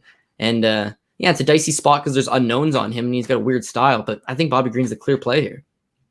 Yeah, man, I think you crushed this one, Cody. I mean, the things that just, scream at me about Alan Patrick, it's the big layoff, the fact that he is 37 years old, and you look at his last fight, he made Scott Holtzman look like a top 10 guy. I mean, Scott Holtzman looked like phenomenal in that fight, like a world beater. I was like, wow. It was almost tough to tell. Is Alan Patrick terrible right now, or is Scott Holtzman like broken through to the next level? Well, we found out Scott Holtzman's still Scott Holtzman. Alan Patrick just wasn't that good. And I got to be honest, a 2-year layoff and a guy that's 2 years older, 37-year-old lightweight, not a lot of guys at that age that are, looking better, So I think we're looking at a Patrick that's, still going to be on the decline. It's going to be first round Patrick or probably bust. And, you touched on Bobby Green's got the cardio. The thing that is worrisome, Bobby Green makes every fight close, and with as bad as judging is in MMA, not a good look making things unnecessarily close. You know what I'm saying? But at the same time, man, Bobby Green, a guy who was fighting like once a year and a half.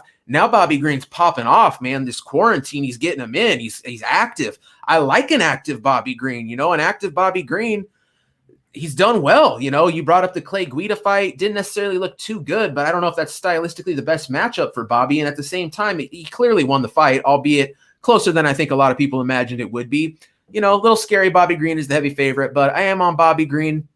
Dare I say yet again, probably will end up working him into a parlay at some point, but little something to think about. I hope he doesn't play the spoiler for us. I expect Bobby Green to get this one done. Guru, what do you think, man? Yeah, another interesting fight. I mean, Bobby Green here, he is kind of a decisionator, and that's why I think this fight is a little interesting because Alan Patrick is 9-0 in decisions. He's never lost a decision. And Bobby Green, he drops a lot of close decisions where he kind of coasts in that third round, stuff like that. But when you look at the fight just on paper and you look at Alan Patrick, when he can't get his takedown and keep top position, he's lost in there because that's what he uses everything based off of. His striking, I mean, he'll lunge in with these big straight punches. He does some capoeira type kicks as well, but everything is based off, feinting the level changes, then coming up with straights, things like that. And if he can't take you down or, if he doesn't want to take you down like Scott Holtzman, where I think he was worried about getting reversed and ending up on bottom, and it was for a good reason because when Holtzman got on top of him, I mean, he finished him pretty brutally. So, I mean, we've seen Bobby Green get on top of guys. He has decent ground and pound. He's really hard to hold down. So I feel like it's just a tough matchup for Patrick because it's going to be a guy that's moving that can, once he figures out kind of what Patrick's doing, gets his timing, he could pull counter him, things like that. And I just feel like Bobby's probably should get the win here. I think he's kind of a momentum fighter too. Like back in the day when he went on that run, he was doing all these fights back to back like he's doing now. And when he went on that losing streak, he was inactive. He was coming back from that layoff. And so I feel like he's in a little bit of a better spot now. So I do feel like Bobby Green should get the win here, like you guys said about the layoff and everything for Patrick also. So Bobby Green is the other guy in my parlay with Billy Q. Nice. So I feel like he'll get the win, and I'm going to go with Bobby Green. Maybe he can get a finish. I mean, he did drop Lando, but it'll probably be a decision like usual. I like that, man. Put him in there with Billy Q. Not bad, man. You got me thinking about that one now. I might get Billy Q in a couple parlays now. DFS by the numbers. What's up, man? What do you feel about this one? Yeah, I also have Bobby Green parlayed, and pre-tape, looking at the numbers, I thought that Patrick was really live here, and then after going back, watching the tape, I did not like what I saw. I think this is a really great matchup for Green. He has pretty solid takedown defense, a pretty solid get-up game, pretty solid on the mat as well, and on the feet, it's really not even close. It's Green all day. I don't know. I think Green is probably going to win by decision, but it's really interesting because Patrick has been knocked out in both of his losses. He's never lost by decision there, so that's really interesting to think about. I'm going to go Green here. I think he's better everywhere, and on the feet, he's probably going to, look really good. And if he stuffs those takedowns, keeps it off the mat, it's his fight all day. And I also do like the price at minus like 260 right now. I like that quite a bit. Good parlay piece there. And I guess Patrick's path to victory would be taking down Green and controlling him, but he doesn't really do much on the mat, and I don't really see that happening. So I like Green quite a bit. Give me Green. I'm going to say by decision, but I don't know. I just have a feering that Green is really live for a finish here, and that's plus absolutely, 280. man. I kind of feel similar. Patrick, man, he really faded Scott Holtzman, like Guru said, man. Got him in got him in a bad spot, man. And those had to be some of the gnarliest elbows I've ever seen. I mean, that was brutality. If you guys haven't watched that fight, go watch it. If you're feeling high on Alan Patrick, you need to watch that Scott Holtzman fight. I bet it'll change your mind. All righty. So that takes us, we are up to Ed Herman versus Mike Rodriguez. I believe Guru is up first. Yeah, man, this is another interesting fight. I mean, I was expecting at the weigh-ins that Mike Rodriguez was going to look a lot bigger, on Ed Herman than he did. Ed Herman looked pretty filled out, pretty big. And the fight is interesting fight, though, because Mike Rodriguez obviously is a first-round finisher. He goes out there real hard. And if Ed Herman can extend him, then it becomes interesting in that second and third round. But Rodriguez is going to have a lot of advantages here. The youth advantage. He's taking a lot less damage. He has the height, the reach, the speed. He throws a lot of kicks, which Ed Herman, if you look at his record, he hasn't really fought a ton of guys that throw kicks. And when he did fight like Nikita Krylov, he didn't really do very well against a kicker. He was getting kicked with a lot of, front kicks to the body, and then eventually got knocked out with the head kick. But I do think Krylov is obviously much higher level than Mike Rodriguez. Yeah. And Mike Rodriguez likes to play in the clinch. So I think that does give Ed Herman kind of a path to victory because they're both very dangerous in the clinch. I mean, we did see Rodriguez get the knockout in the clinch in his last fight, but we've seen Ed Herman knock out Patrick Cummings in the clinch, some other guys as well, Tim Bosch. So he's dangerous in there himself. So, if it gets out of the first round, I'm going to be a little bit worried, but I do kind of feel like siding on Mike Rodriguez. I feel like he has the youth, the speed. He has a lot of advantages here, and I just feel like he's going to be able to get a knockout. It could potentially, get dicey if it gets into that third round, but I'm going to go with Mike Rodriguez. Absolutely, man. The one thing that I want to say about this fight is, we're talking about Mike Slow Rodriguez. It don't get no slower than Ed Herman, though. He's definitely going to have the speed advantage. I think he's definitely got some length. I'm like you, though, Guru, man. I was surprised at weigh-ins. I couldn't believe it. I was like, dang, Ed Herman is a big dude, Mike Rodriguez pretty much has size on everybody. I don't know if Ed Herman had the Reeboks on and Mike Rodriguez was barefoot or what was going on there, but I couldn't believe that the size similarity. But yeah, man, Mike Rodriguez, I'm going to take Mike Rodriguez in this spot. I do feel like he could find the finish here. Ed Herman's a pretty tough dude, though. I have a feeling Mike Rodriguez is going to end up finding some good hard shots, but at the same time, man, we're talking about the value on Mike Rodriguez. He is a fairly, I want to say he's in that minus 230 range. We got a lot of people in that range that I feel far better about. I definitely think if someone were to play spoiler as an underdog here, Ed Herman could definitely do it. I'm going to take Mike Rodriguez, not super high on him, probably going to steer clear of this one, probably entirely. I do kind of got a suspicious feeling that we might get one of those really off Mike Rodriguez performances, but I'm willing to pick him to win. DFS, what do you think about this one? Yeah, this is a really, really sketchy fight to me. I mean, Rodriguez is someone who you really can't trust. It's in the back of my head. I mean, he was like minus 500 against John Allen, got dominated in that third round. He doesn't have the best takedown defense, doesn't have the best ground game. Herman is a black belt in BJJ. He has finished 50% of his fights by submission, but he just doesn't go out there and he doesn't try to wrestle. I mean, I think the last time he had more than 2 takedowns was in like 2010 or something crazy like that. So I don't necessarily think he's going to come out here and get takedowns, but what if he does? Then I don't know. I think he could be very live. And as for Herman, a lot of people think that Mike Rodriguez, as soon as he touches Herman's shin, he's just going to go down. Herman's very, very durable. He's been knocked out twice in over 40 fights. So I don't know. I think he's pretty durable. He hasn't been knocked out in like 5 years, but all the physical advantages go to Rodriguez, the length, the reach, in the clinch. It's very, very sketchy to me. I cannot trust Rodriguez. I know he got that nice finish against Marcin Prachnio, but come on. I mean, he's lost 3 times in the UFC by knockout.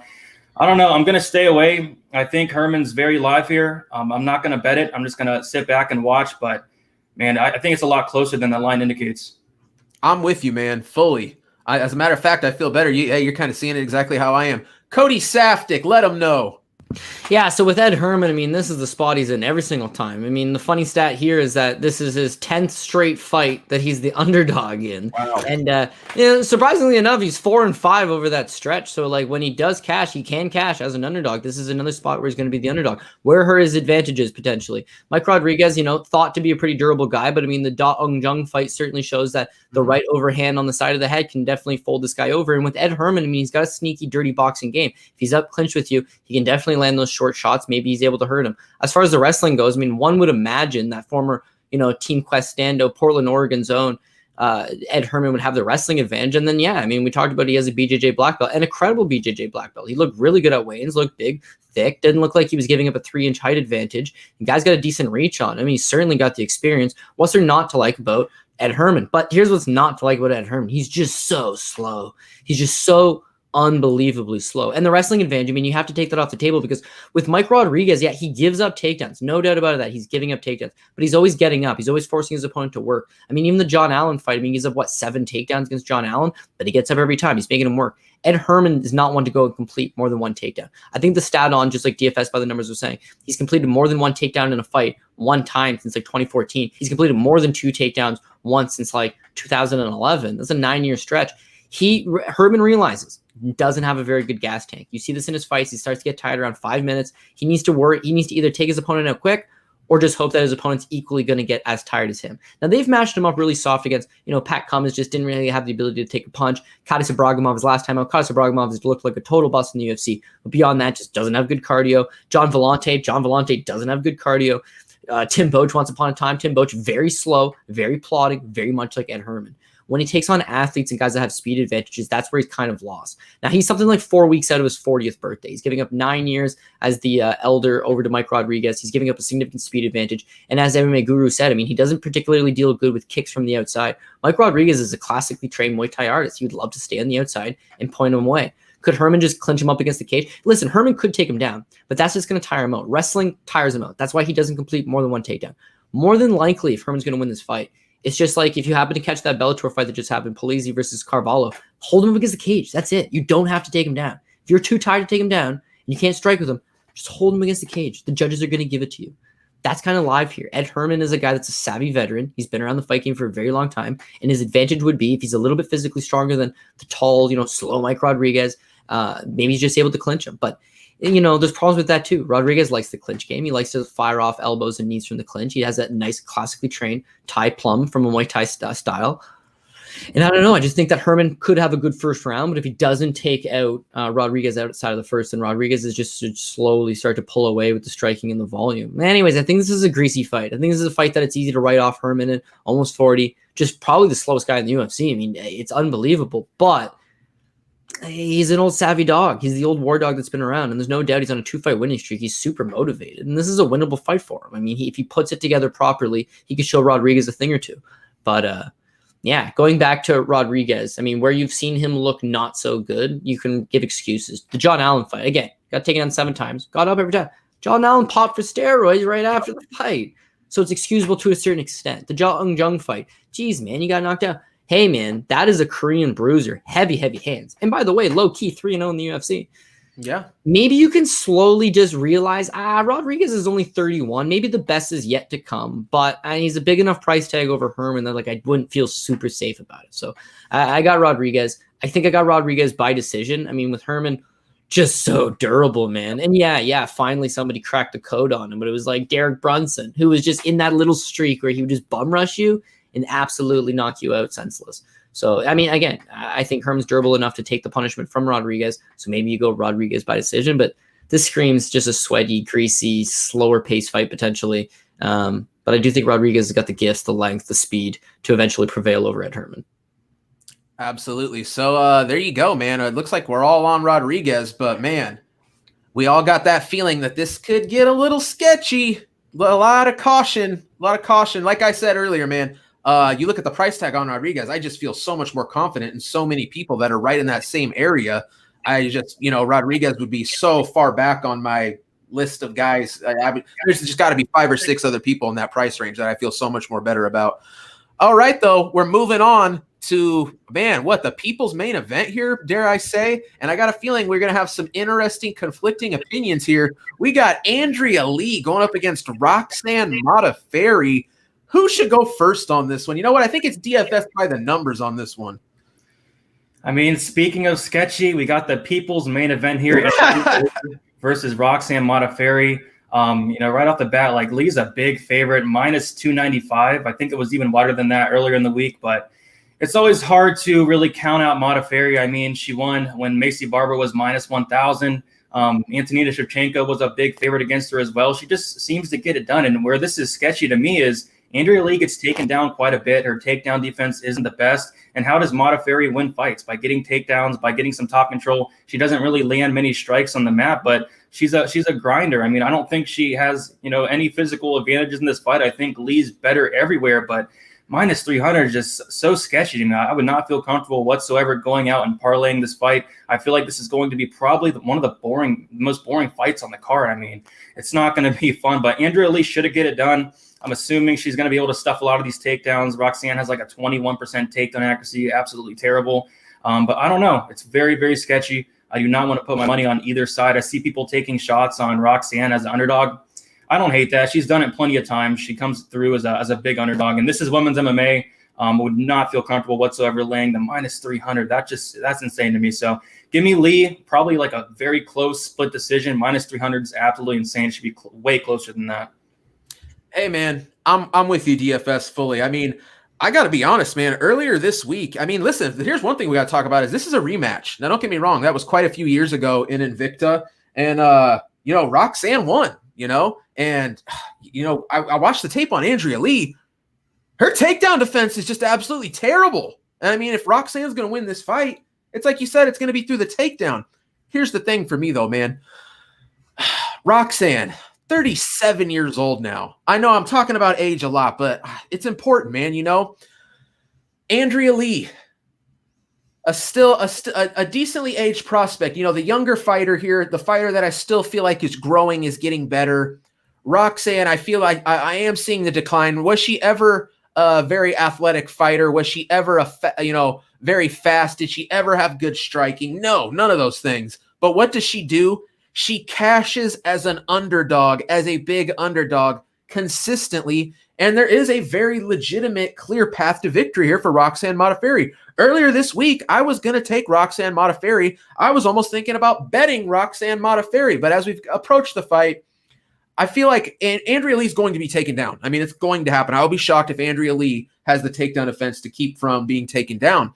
The thing is, though, with Roxanne Monastery, I think of her last fight against Lauren Murphy. I picked Roxanne to win that fight, and I felt like the entire fight I stood there saying, Roxanne, what are you doing striking with this girl? You need to, if you're not getting the takedown, at least be putting her up against the cage and attempting the takedown. This is not how you win the fight. She ends up eating a big shot across the chin from, Lauren Murphy with the hands. I mean, basically almost flash KOs her for a second. She about face planted off of a really hard shot, kind of came to and was back in the fight, but ended up losing that fight.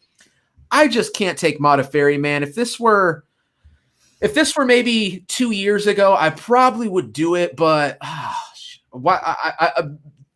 my thing is, this is a dangerous fight. This is a very dangerous fight. Andrea Lee minus 300 or steeper. Do we never learn our lesson with women's MMA? I mean, come on, guys. I don't know if I could back her at a minus 200 in this spot. I'm going to pick Andrea Lee to win. I think she's going to get taken down. I do think she's going to be able to get up, though, when she is taken down.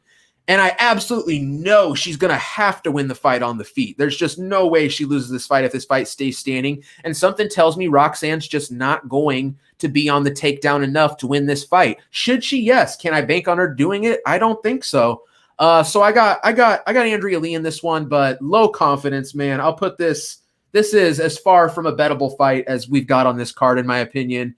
And that's just all there is to it, man. I got Andrea Lee, but not going to be surprised if Roxanne goes out there and yet again cashes as a big underdog. Guru, let us know, because I know you got a good take on this one, my man. Yeah, man, I like this fight. I mean, you guys are both on Andrea Lee. I'm going to go the other way and pick Roxy here. And there's a couple reasons why. I mean, if you look at Roxy's career, even you guys are talking about Lauren Murphy, who, also beat Andrea Lee. But Lauren Murphy, Jennifer Maia, Sajara Eubanks, Nico, Sijara Eubanks again. Like all these girls that she's losing to are girls that are real good in the clinch, have heavy hips, are hard to take down, and are real strong physical girls for the division. Where Andrea Lee, I mean, she doesn't have that. She is kind of strong, and she's good in the clinch with knees, with the elbows, and she throws a lot of kicks. And against Roxanne Monastery, I mean, I don't think she's going to be throwing many kicks because Roxy is tough enough where, I mean, she did get flashed in her last fight, but throughout her whole career, I mean, she's known for her durability. I think she's only been finished one time by knockout, and it was a slam. So, I mean, it's not likely that Andrea Lee is going to slam her or something like that. But, I mean, maybe she'll land a shot and knock her out. Like you guys said, Roxy is getting up there in age. But, you know, if she throws kicks, I do think she could jam the distance, get the takedowns. I think that she could control her against the cage. And I do think she could take her down in the clinch again. I mean, we've seen Andrea Lee taken down in a lot of fights in the UFC, a lot of fights in Invicta. And I know that first fight with her and Roxy is a split decision on paper, but I mean, I thought Roxy won all 3 rounds and it was a 30-27. And when she got on top, I mean, Andrea Lee was able to scramble a couple times and get back up, but she couldn't stay out of the clinch. And I just feel like Andrea Lee's hands don't have a lot of power. She's not going to be throwing the kicks, like I said. She's not going to be able to get a lot of offense off in the clinch like she usually does. If she can get on top of Roxy, I think that she could maybe have success there with, ground and pound stuff like that. But I actually think Roxanne is just going to be able to go in there, hold her against the cage, get a couple of takedowns, and win a decision, man. I mean, I just don't see that much progression in Andrea Lee from, her previous fights. And I'm just not a big fan of Andrea Lee, man. I don't know. I just can't I don't know. I just don't like people that married like Nazis and all that. It's kind of craziness. But, man, I got to go with Roxy here. Guru, did you have to go there, my guy? Okay, Cody Saftik, what do you think, man? Yeah, so again, I mean, I was talking about Ed Herman potentially being the slowest fighter in the UFC, and now we'll talk about Roxanne Monastery being potentially the least athletic fighter in the UFC. I mean, this is a very, very hardworking girl, and she just fought so much against basically a who's who of the sport that she's made these improvements over time. She's become the savvy veteran over time. If she is going to win, she is going to upset as an underdog play. She already does have a win in this spot over Andrea Lee, albeit a long time ago. So maybe that's like a little vote of confidence. The other thing there is that Andrea Lee has been taken down in all 5 of her UFC fights. She absolutely gets taken down every time. And we're talking about taken down by Veronica Macedo in her UFC debut. Taken down twice versus Ashley Evans Smith. Okay, she's a good grappler. Montana De La Rosa, 5 takedowns. Montana De La Rosa struggles mightily with the takedowns, but 5 there. Joanne Calderwood, European Muay Thai champion, takes her down twice. And then Lauren Murphy. I mean, that was a close fight. Could have gone either way. But what secured it for Lauren Murphy? The takedowns. If Roxanne Monteferri is going to win a fight, it's going to be with the takedowns. And that in itself is like, my God, you know what? Lee kind of always ends up on her back at some point. And Roxanne Monteferri has a way, despite not being a very good wrestler, she's also a judo black belt. So she's got tricky takedowns, you know? Maybe it's a trip. Maybe it's an inside trip. Maybe it's just somehow she's able to just fall on top of you. It's when she gets on top of you. Very good top game. Roxanne Monastery is a legitimate BJJ black belt. Again, takedown's not great off her back, but when her top game is pretty solid, and the punches have absolutely no power. The ground and pound is unbelievably bad, but she will keep throwing. She does know how to secure wins, and that's one thing I'll give Roxanne. She knows how to grease out rounds when able, and Andrea Lee tends to get greased out in rounds. She tends to just do a little bit less when the moments matter the most. So I can see a savvy veteran win from Modafferi, but I just can't back her based on the athleticism. Again, and you mentioned this yourself, Bleen. At 37 years old, and you hate to just always talk about the age and the numbers, that not only that, I mean, she's 24-17. She's got 40 professional fights under her belt, lost 17 of them, has fought all over, has really been a student of the game. And then against Lauren Murphy, her last time out, you see her, Lauren Murphy, not a power puncher, but she did get flashed against Murphy. Maybe that's a sign of the chin starting to finally catch up to her. Who knows? But also it's just that Lauren Murphy was just way too physically strong for her. Now, I hate MMA math. I really do. But you look how Lauren Murphy fights Andrea Lee. It's like Lauren Murphy very strong, but Lee's strong too. And that's one thing with Lee. She gets taken down all the time, but she's so strong, she just powers her way back up. Against Modafferi, Modafferi maybe does take her down. But unlike the Macy Barber fight, where Macy Barber's so green, she didn't know what to do, Andrea Lee's not green. She's a veteran. She's fought at this level before. She was fought Invicta. She fought LFA. She fought UFC. She's finally getting comfortable. And then we talk about the Donnie Aaron situation, her former Nazi ex-husband. That's a fucked up situation, man. He gets a domestic against her. He bails out of the state. They got like an active warrant for him. It's a total mess. And she stays at that Karate Mafia gym in Louisiana. It's like, girl, what are you doing? Finally, she's branched off and gone, I think, to Colorado for this camp and spent some time in Texas here and there, whatever. But all the same, it's like apparently she's feeling good. Apparently she's just mentally in the right state. And I think her at her age still making some improvements ever so slightly versus Roxanne. Roxanne has just been a career overachiever. You know, she's given some tough girls a good fight. But now at 37, now getting hurt by Murphy, now getting overpowered, now, you know, the takedowns and the striking becomes a little bit more desperate. I'm not saying that she couldn't win this fight. I'm absolutely not writing her off in that sense. And Andrea Lee, as a minus 300 favorite, I just physically watch her lose as a minus 300 favorite. In fact, every single fight she's had in the UFC, all 5 of them, she's been the favorite. So, yeah, I mean, she's kind of shit my apple pie before. I'm not the first guy to run to the shop to bet my money on Andrea Lee at 3-1. But with Roxanne Monteferri, that juicy dog play, the nice price tag that's associated, I just don't have the guts myself to jump on it. I just don't like enough about her to confidently bet her. I know she's beat her before, but that was a 2-0 Andrea Lee versus a 30-fight veteran Roxanne Monastery. Now times have changed, you know, and it was a split once upon a time ago as well. So I don't know. I would say pass just based on the value. If you do take Lee, she's not a big power puncher. I don't think Modafferi is actually shot in the chin department. So if Lee wins, it'd be by decision, you know, try to get a better price tag. But I think pass is probably the smart move for myself. Absolutely, man. I mean, hey, let's give Guru that good luck, man. Hopefully she does it again for you. That's his girl, man, Roxy. All right. The other thing I like, though, too, is, man, I mean, JoJo did beat Andrea Lee as well recently. So Syndicate MMA is 2-0 against Andrea Lee already. And I do think John Wood is a pretty good coach. So I do see him coming in here with a good game plan. So I don't know. I just think Roxy will get the win here. Right on. All right, that takes us up to the co-main, which I got to tell you guys what, up until a couple days ago, that Andrea Lee Roxanne Modafferi was our co-main. So good thinking on whoever switched this up, because now we have Kama Worthy versus Otman Azaitar. Cody Saptic, I think you're up on this one first.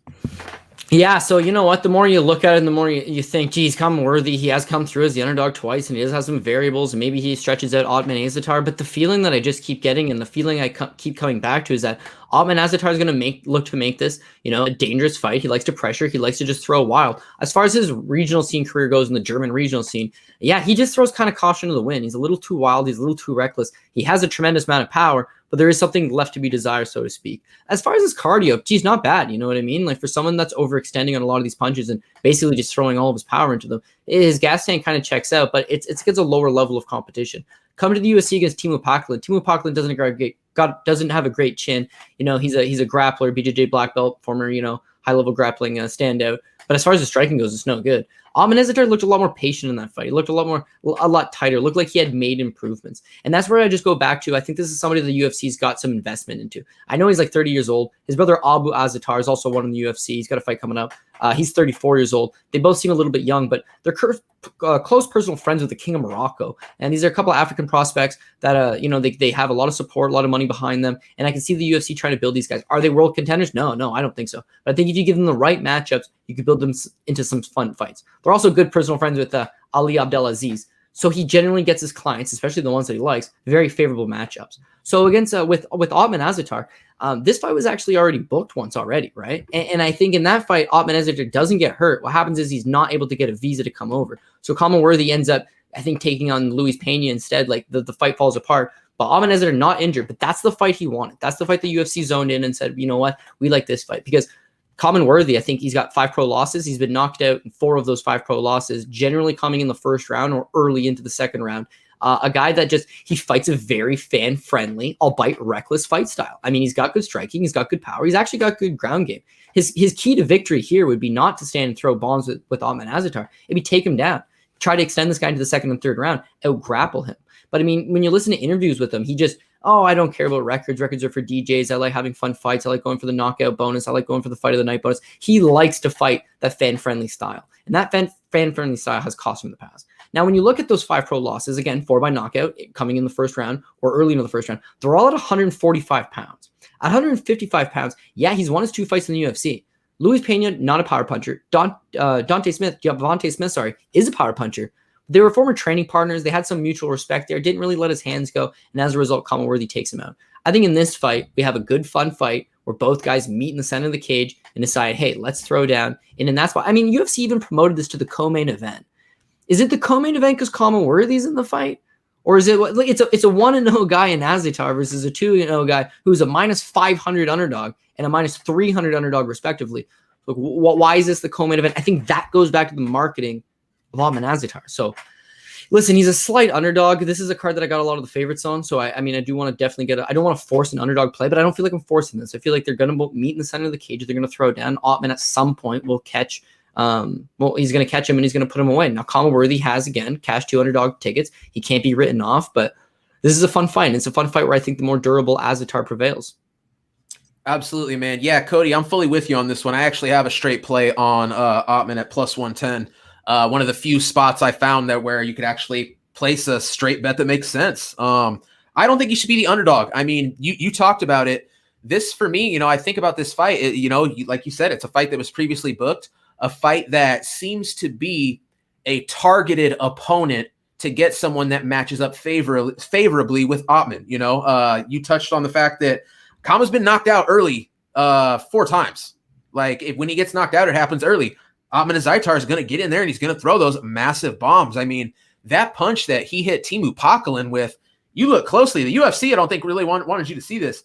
Teemu Packalén was like seizuring. I mean, dude's legs were like kicking on the ground. I mean, it really put shock through his nervous system. I mean, put the dude out and put him in another world. I think it took a while for Teemu to even wake up. So we're talking about a guy with big punching power going up against a guy who's been knocked out early in a lot of fights. And I got to be honest, man, Kama Worthy, don't get me wrong. I think he's a good fighter. I think he does have decent striking, decent grappling. I mean, he's won fights in a multitude of ways. Ended up catching Luis Pena with the Darce choke or the Anaconda, whatever it was. But I'll be honest, man. I think Kama Worthy is a guy thus far that has overachieved. I don't think he's what he's shown us thus far in the UFC. And I feel like this is going to be the fight where we're actually going to see what your real Kama Worthy is. So Otman, I mean, not the greatest level of competition he's fought, but stylistically speaking, I feel like it's a great matchup for him. And I think Otman will finish him potentially early. If not, I still think Otman's got the ability to stay dangerous through the second or third, could win a decision. I mean, Kama Worthy could get it done, but I don't know why. I just have a very confident feeling in Otman Azatar, and I got a bet on him, and I think he rolls on. And I do think this is a guy that the UFC is attempting to build. I think he comes from a market that the UFC is trying to build up the sport in. They're trying to open up that African market, like you were talking about, Cody. And this is a guy that I feel like they're going to give that Ali Abdelaziz treatment. And by when I say that, I mean potentially favorable matchmaking and even sometimes potentially favorable judging if we're keeping it real. But I like Otman in this spot. Feel great about it. DFS, how are you feeling about this one? So this is probably the real people's main event here. It's going to be a really fun, exciting fight. This is so tough to call. I think this should be closer to a pick'em. And Worthy was like -135 earlier in the week. He's now down to -120, and for a good reason. It should be a lot closer. Azatar is very, very dangerous.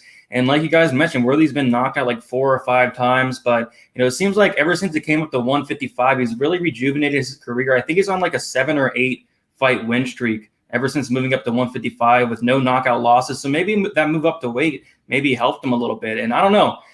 Counted him out against Devontae Smith. Smith was like -1,000. I remember that really good because I had tons of Smith in DraftKings, like 80%, something crazy like that. So I'll always remember that. Thank you, Worthy, for that, by the way. And then against Pena, I had Pena as well, and he was able to submit Pena, I think, in the 3rd round. I don't know. I'm done counting this dude out. Azatar is still unproven. I mean, he has one win in the UFC by knockout. He hasn't fought the best competition. Worthy has fought some pretty good competition, not really beating a lot of the good competition, but still he's been in there with them. And I don't know. I'm going to go with Worthy. I think he has more paths to victory, whether it is the ground game, whether it is extending the fight. He has a lot of 3rd round finishes, I noticed as well. So I was looking at the under 1.5 at +115, but honestly, I think it's probably a trap. I mean, that line is just way too good to be true. So probably going to pass, sit back and watch. I think this is going to most likely be fight of the night. I wish you guys luck on your bets for Azatar. I think the value is on him as an underdog. Absolutely, man. Hey, that's one thing that I do want to talk about. This is going to be a good fight. This is going to be a couple guys in there banging it out.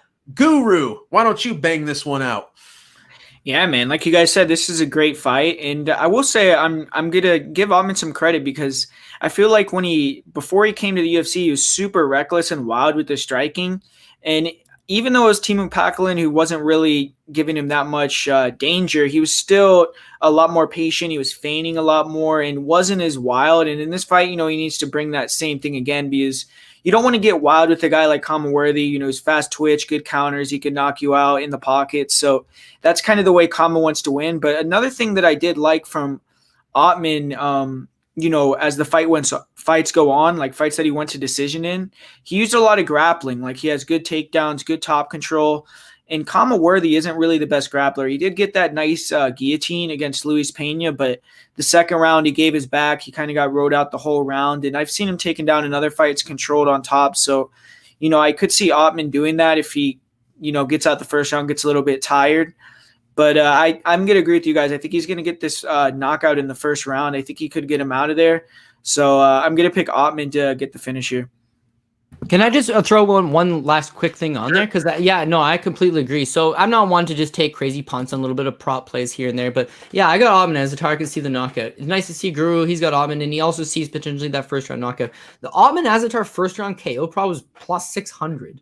Wow. So, yeah, I know. He's a guy that just throws missiles. Worthy likes to throw. Worthy been caught. Asman has caught guys. That's kind of the way you feel if you are an Azatar guy. You think, geez, you could get him out of the first round.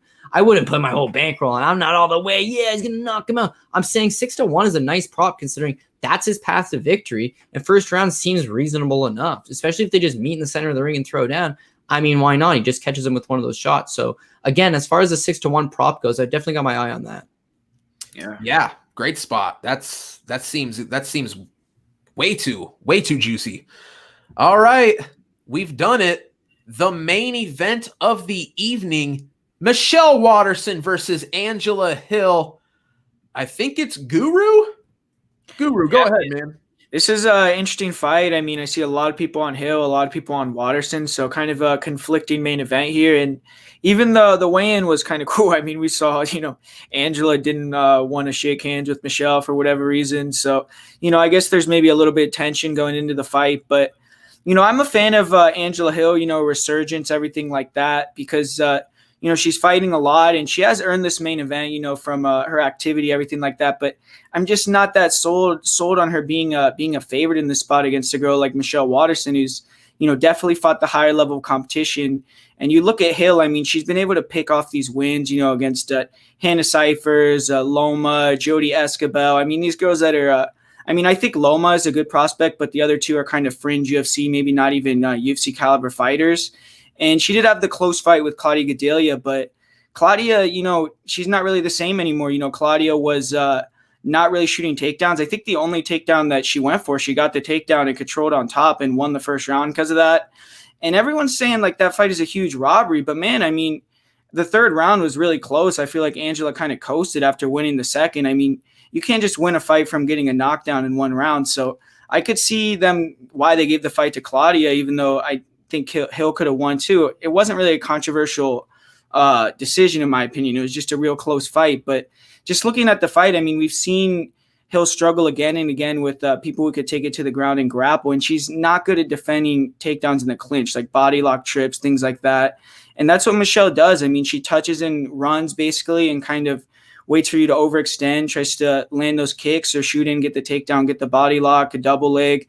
And on top, she has good scrambles. She could take the back really quick. And I kind of feel like that's going to happen, man. I think that, as the fight goes on, I think Waterson will have better cardio as well. I mean, we've never seen Angela Hill in a 5-round fight. And I did see her getting a little bit tired against Loma Lukbunme. And I mean, she was just submitted by Aruna Kachok in 2019 against Randa Marcos. It wasn't that long ago. It's just she's had all these fights. So it feels like, she's progressed a lot. But I don't know, man. I mean, this is definitely a step up in competition. I saw Waterson, take the back of Joanna and Jacek, almost submit her. Not almost submit her, but, get in a good position where I feel like if she gets in that position with Angela Hill, she could maybe get a finish here. So I just see Michelle Waterson, taking this fight with their grappling, maybe even getting a submission. And I actually bet her at plus 105. So I have a bet on Michelle Waterson here.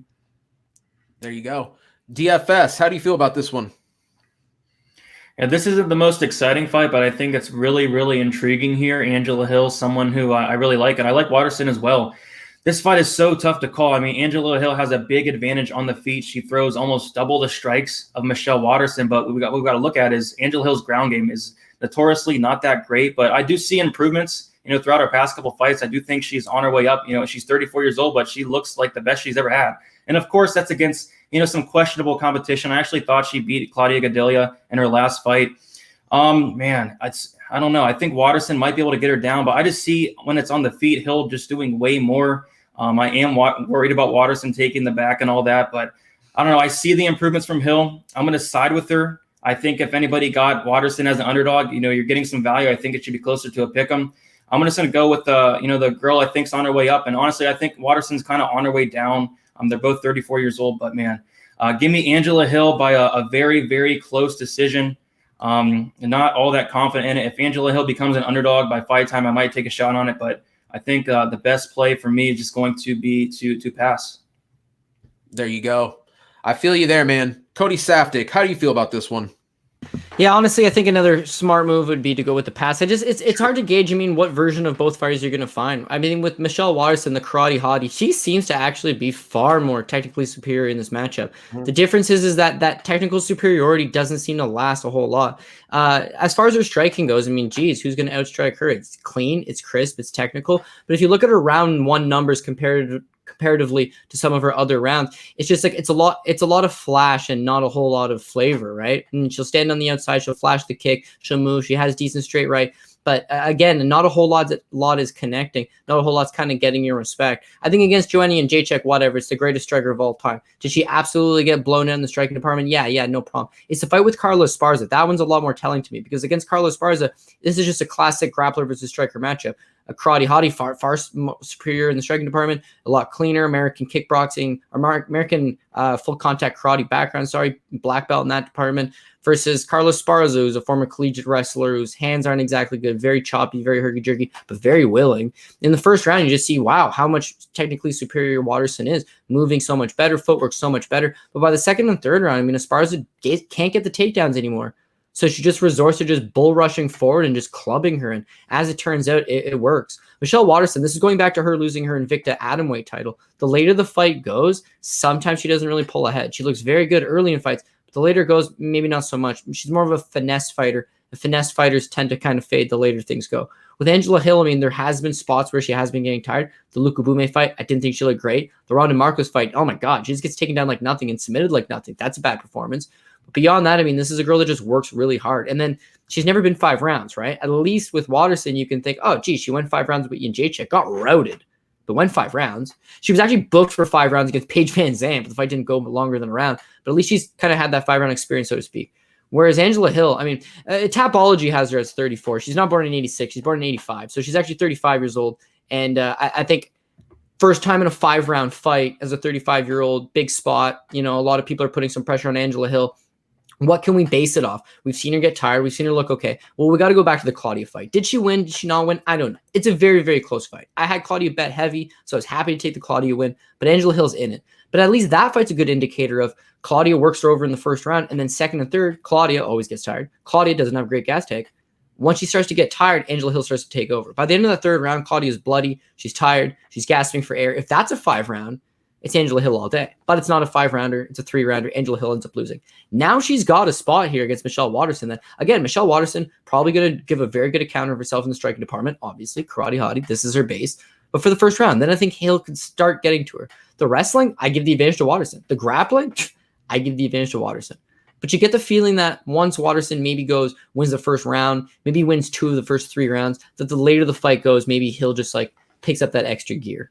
There lies the problem with betting Hill. You haven't seen that extra gear, right? It looks like it's there against Claudia, but I mean, the fight doesn't keep going. You don't really know. You don't know how much she emptied out in those moments.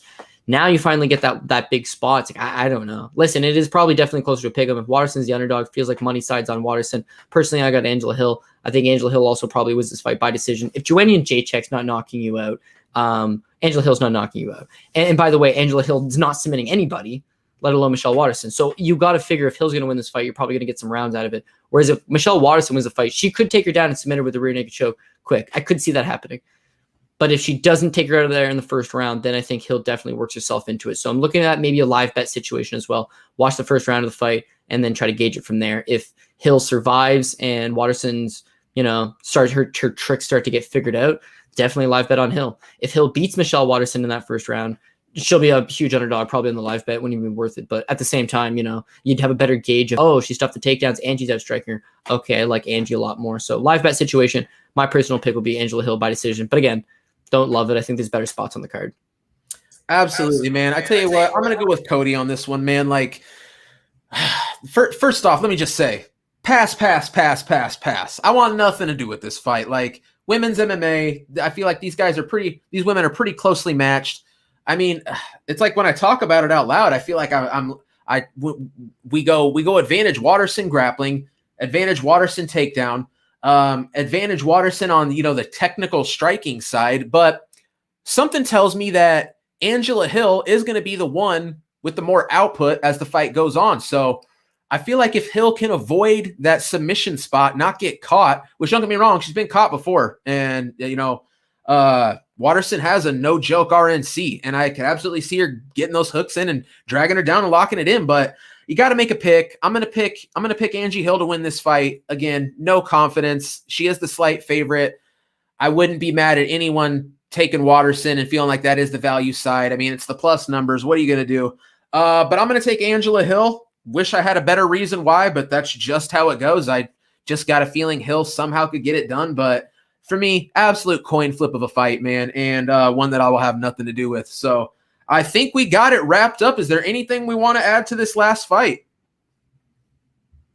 I think we got it then.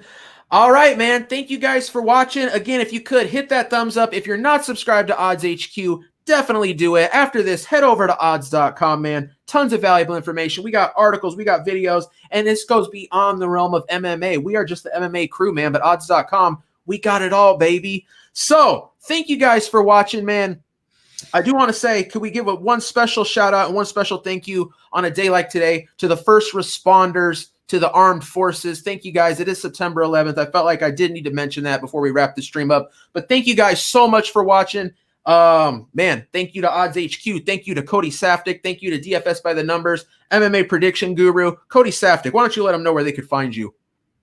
Yeah, so obviously you can always find me at CJ Saftig. Would love to talk fights. Outside of that, we do the Dog or Pass podcast. Would love, obviously, spend some time on Odds HQ. So yeah, you can catch us over on Tuesday nights for Contender Series, and then obviously the live Friday show. And yeah, just a mad shout out for everybody that takes time out of their day to come over here and listen to us chat, and for you guys jumping in here and definitely giving me some food for thought for sure. So I've been paying attention to the Bellator card, and it seems wiggity whack. So regroup for tomorrow, and yeah, I got a good feeling about some of these spots. So good luck to everybody. Absolutely, man. I think I got smacked on this Bellator card too. I'm gonna have to check it out though when we're done. DFS by the Numbers, man. Let them know where to find you.